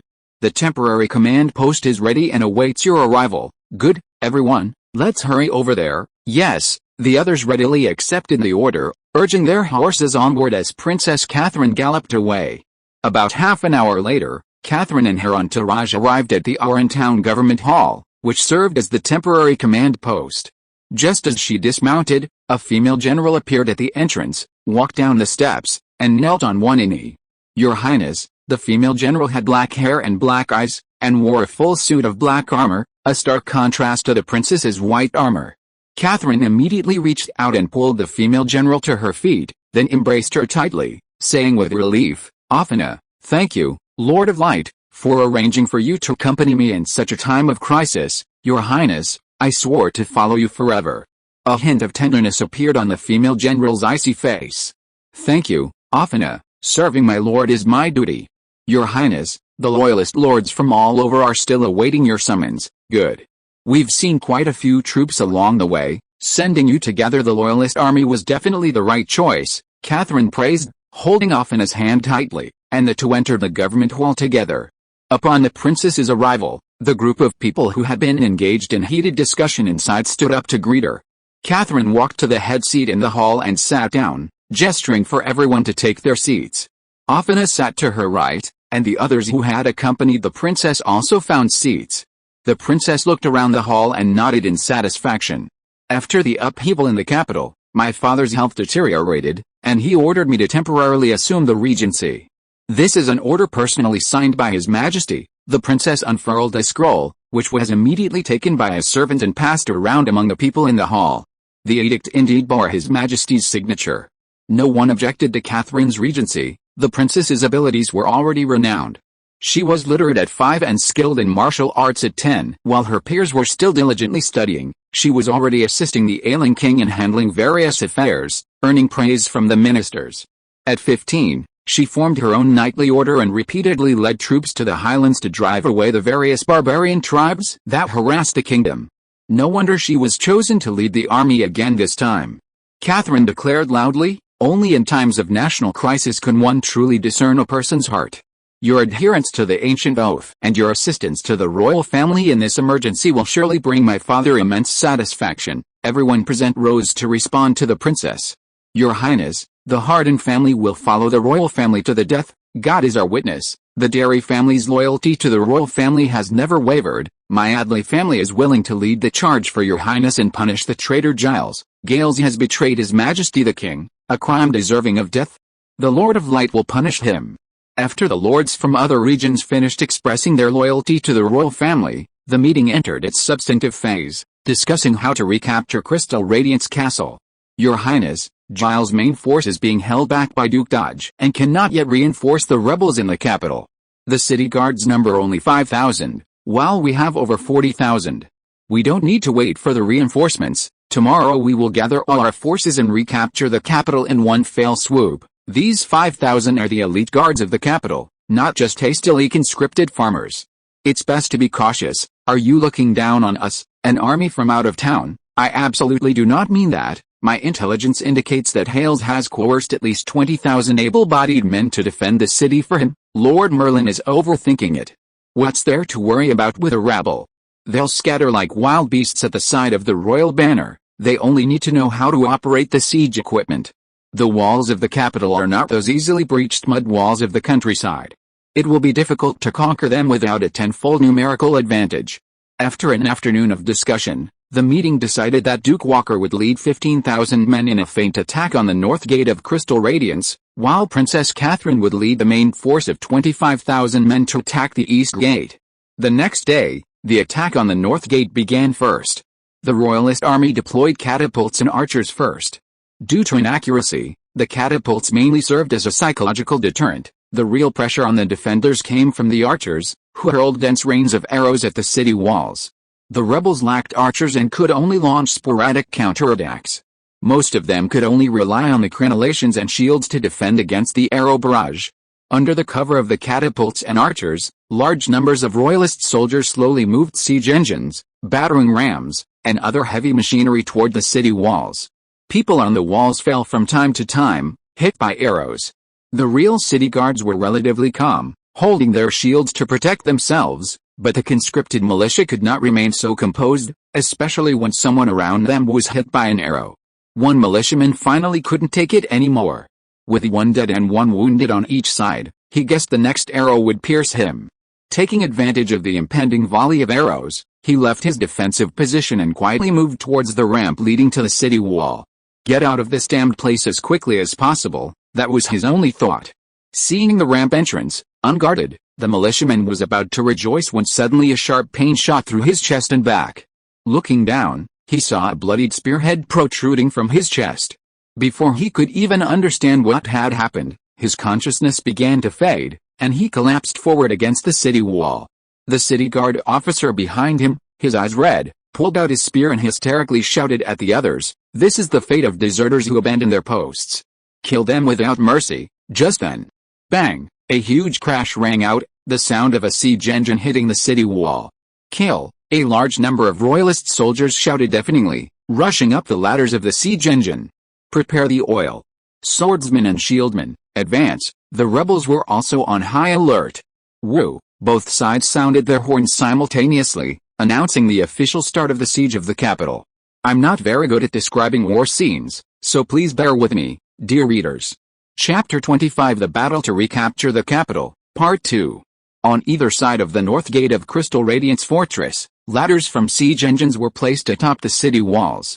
Royal soldiers desperately climbed, shielding themselves from arrows, hot oil, and even boiled excrement thrown by the rebels. Some siege engines doused in hot oil were set ablaze by the rebels with fire arrows, the flames quickly engulfing them. Soldiers caught in the fire had no choice but to jump from the upper levels. Many unfortunate soldiers did not escape, and the smell of burning flesh filled the air. The first group of royal soldiers, clad in thick armor, wielding swords in one hand and shields in the other, forcefully parried the rebels' blows and leaped from the siege engines onto the walls. Soldiers behind them quickly followed, continuously widening the breach. For a time, shouts of battle echoed throughout the city walls. By noon, both sides were exhausted from the fierce fighting. Duke Walker ordered a halt to the attack, and the rebels took the opportunity to rest and regroup. In a house near the north gate, several people sat in the living room, their faces filled with worry. How many men did we lose this morning? Halls, the former commander of the city guard and now the rebel leader, asked wearily. About 400 old brothers, a subordinate answered cautiously. Halls rubbed his forehead listlessly, too lazy to ask about the losses of the conscripted militia. At this moment, Halls was overwhelmed by regret, anger, and fear. Besieged in the isolated city, the reinforcements he had hoped for were nowhere to be seen, while the loyalist army was undoubtedly gathering nearby. He cursed viciously, "Damn Giles! Go to hell." He had always presented himself as a loyal royal henchman, but in reality, he had been secretly colluding with Giles. Because of his usual caution, he had never given himself away and had firmly held on to his position as commander of the city guard. This time, with the eldest princess leading her army on a distant expedition to the Highlands, Giles finally could not suppress his ambition and seized the opportunity to rebel, sending someone to inform him to join the uprising before the princess's army returned. He initially refused. Giles' army was still far away, asking him to cause trouble in the capital was suicidal. But his contact later told him that Duke Dodge in the south had sided with Giles, the biggest obstacle to the army's northward advance had been removed, and the other minor lords were no threat. The contact even promised him a countship if he succeeded. In a moment of impulsiveness, he wanted to achieve great merit. If you waited until Giles' army reached the capital's gates before responding, wouldn't that make Giles look down on him? If he controlled Crystal Radiance first and captured the king, the achievement would surpass anyone in Giles' camp. So he rebelled. Aside from failing to capture the king, everything else went smoothly.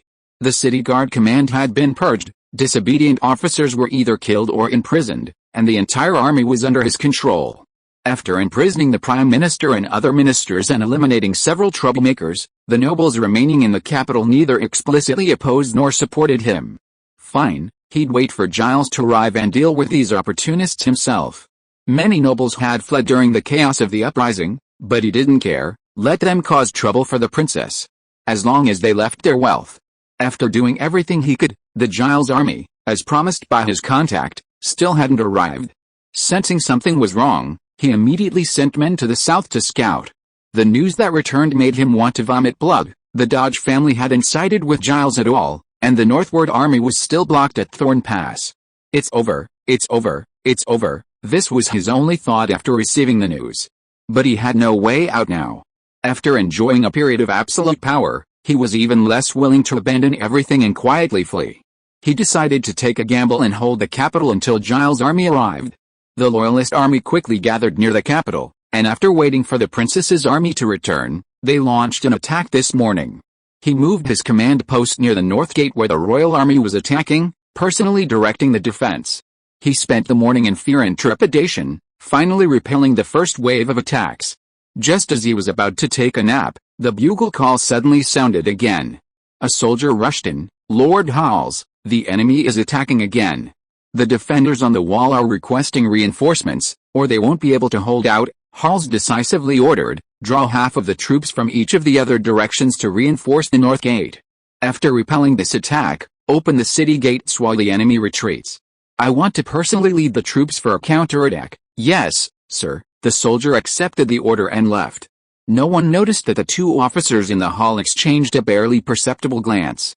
Lord Howls, although the enemy is only attacking the north gate now, we can't let our guard down in the other directions. Please allow me to check the garrisons. You're right. Go ahead, keep a close eye on those bastards. He really didn't trust some of his subordinates. Your Highness, a message has arrived by carrier pigeon. We can attack now. Often reported the enemy situation to Catherine. In the dense forest outside the east gate, the main force of the royal army, numbering 25,000, was hidden, waiting for this moment. Catherine drew her sword, turned, and shouted, "Warriors, the long-awaited moment has arrived. Many people's parents, wives, and children are in this city. Now is the time to liberate them from the rebels. Show your loyalty to the country. Long live Aldo, long live Waldo, Aldo will prevail." The soldiers responded to Catherine with wave after wave of cheers. "Sound the horns, attack," Catherine commanded. As the horns sounded, the royal soldiers rushed out of the dense forest, carrying ladders and battering rams, and charged towards the east gate. The real attack had begun. The second wave of attack at the north gate was repelled, and the royal soldiers retreated in the direction from which the attack had started.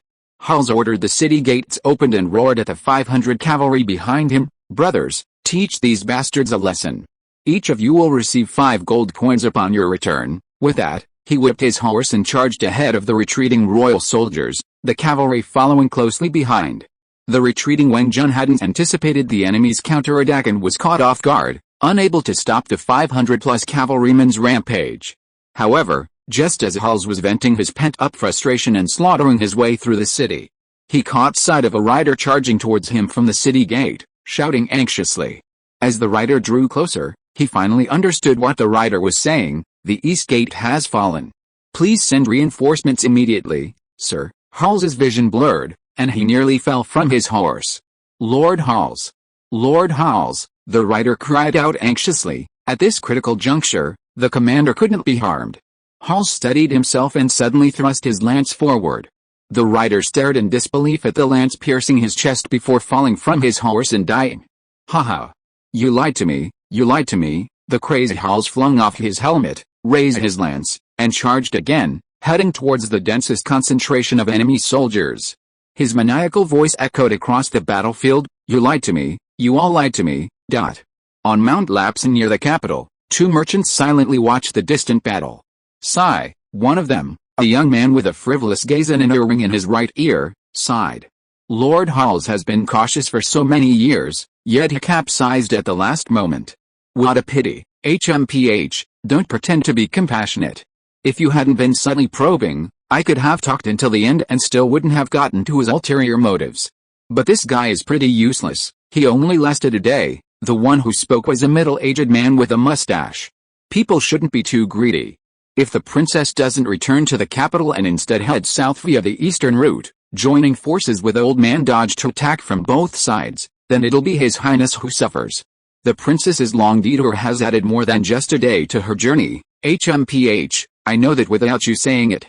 By the way, have you prepared a gift for that princess? How could I dare to neglect such a beauty? The young man's lips curled into a slightly wicked smile.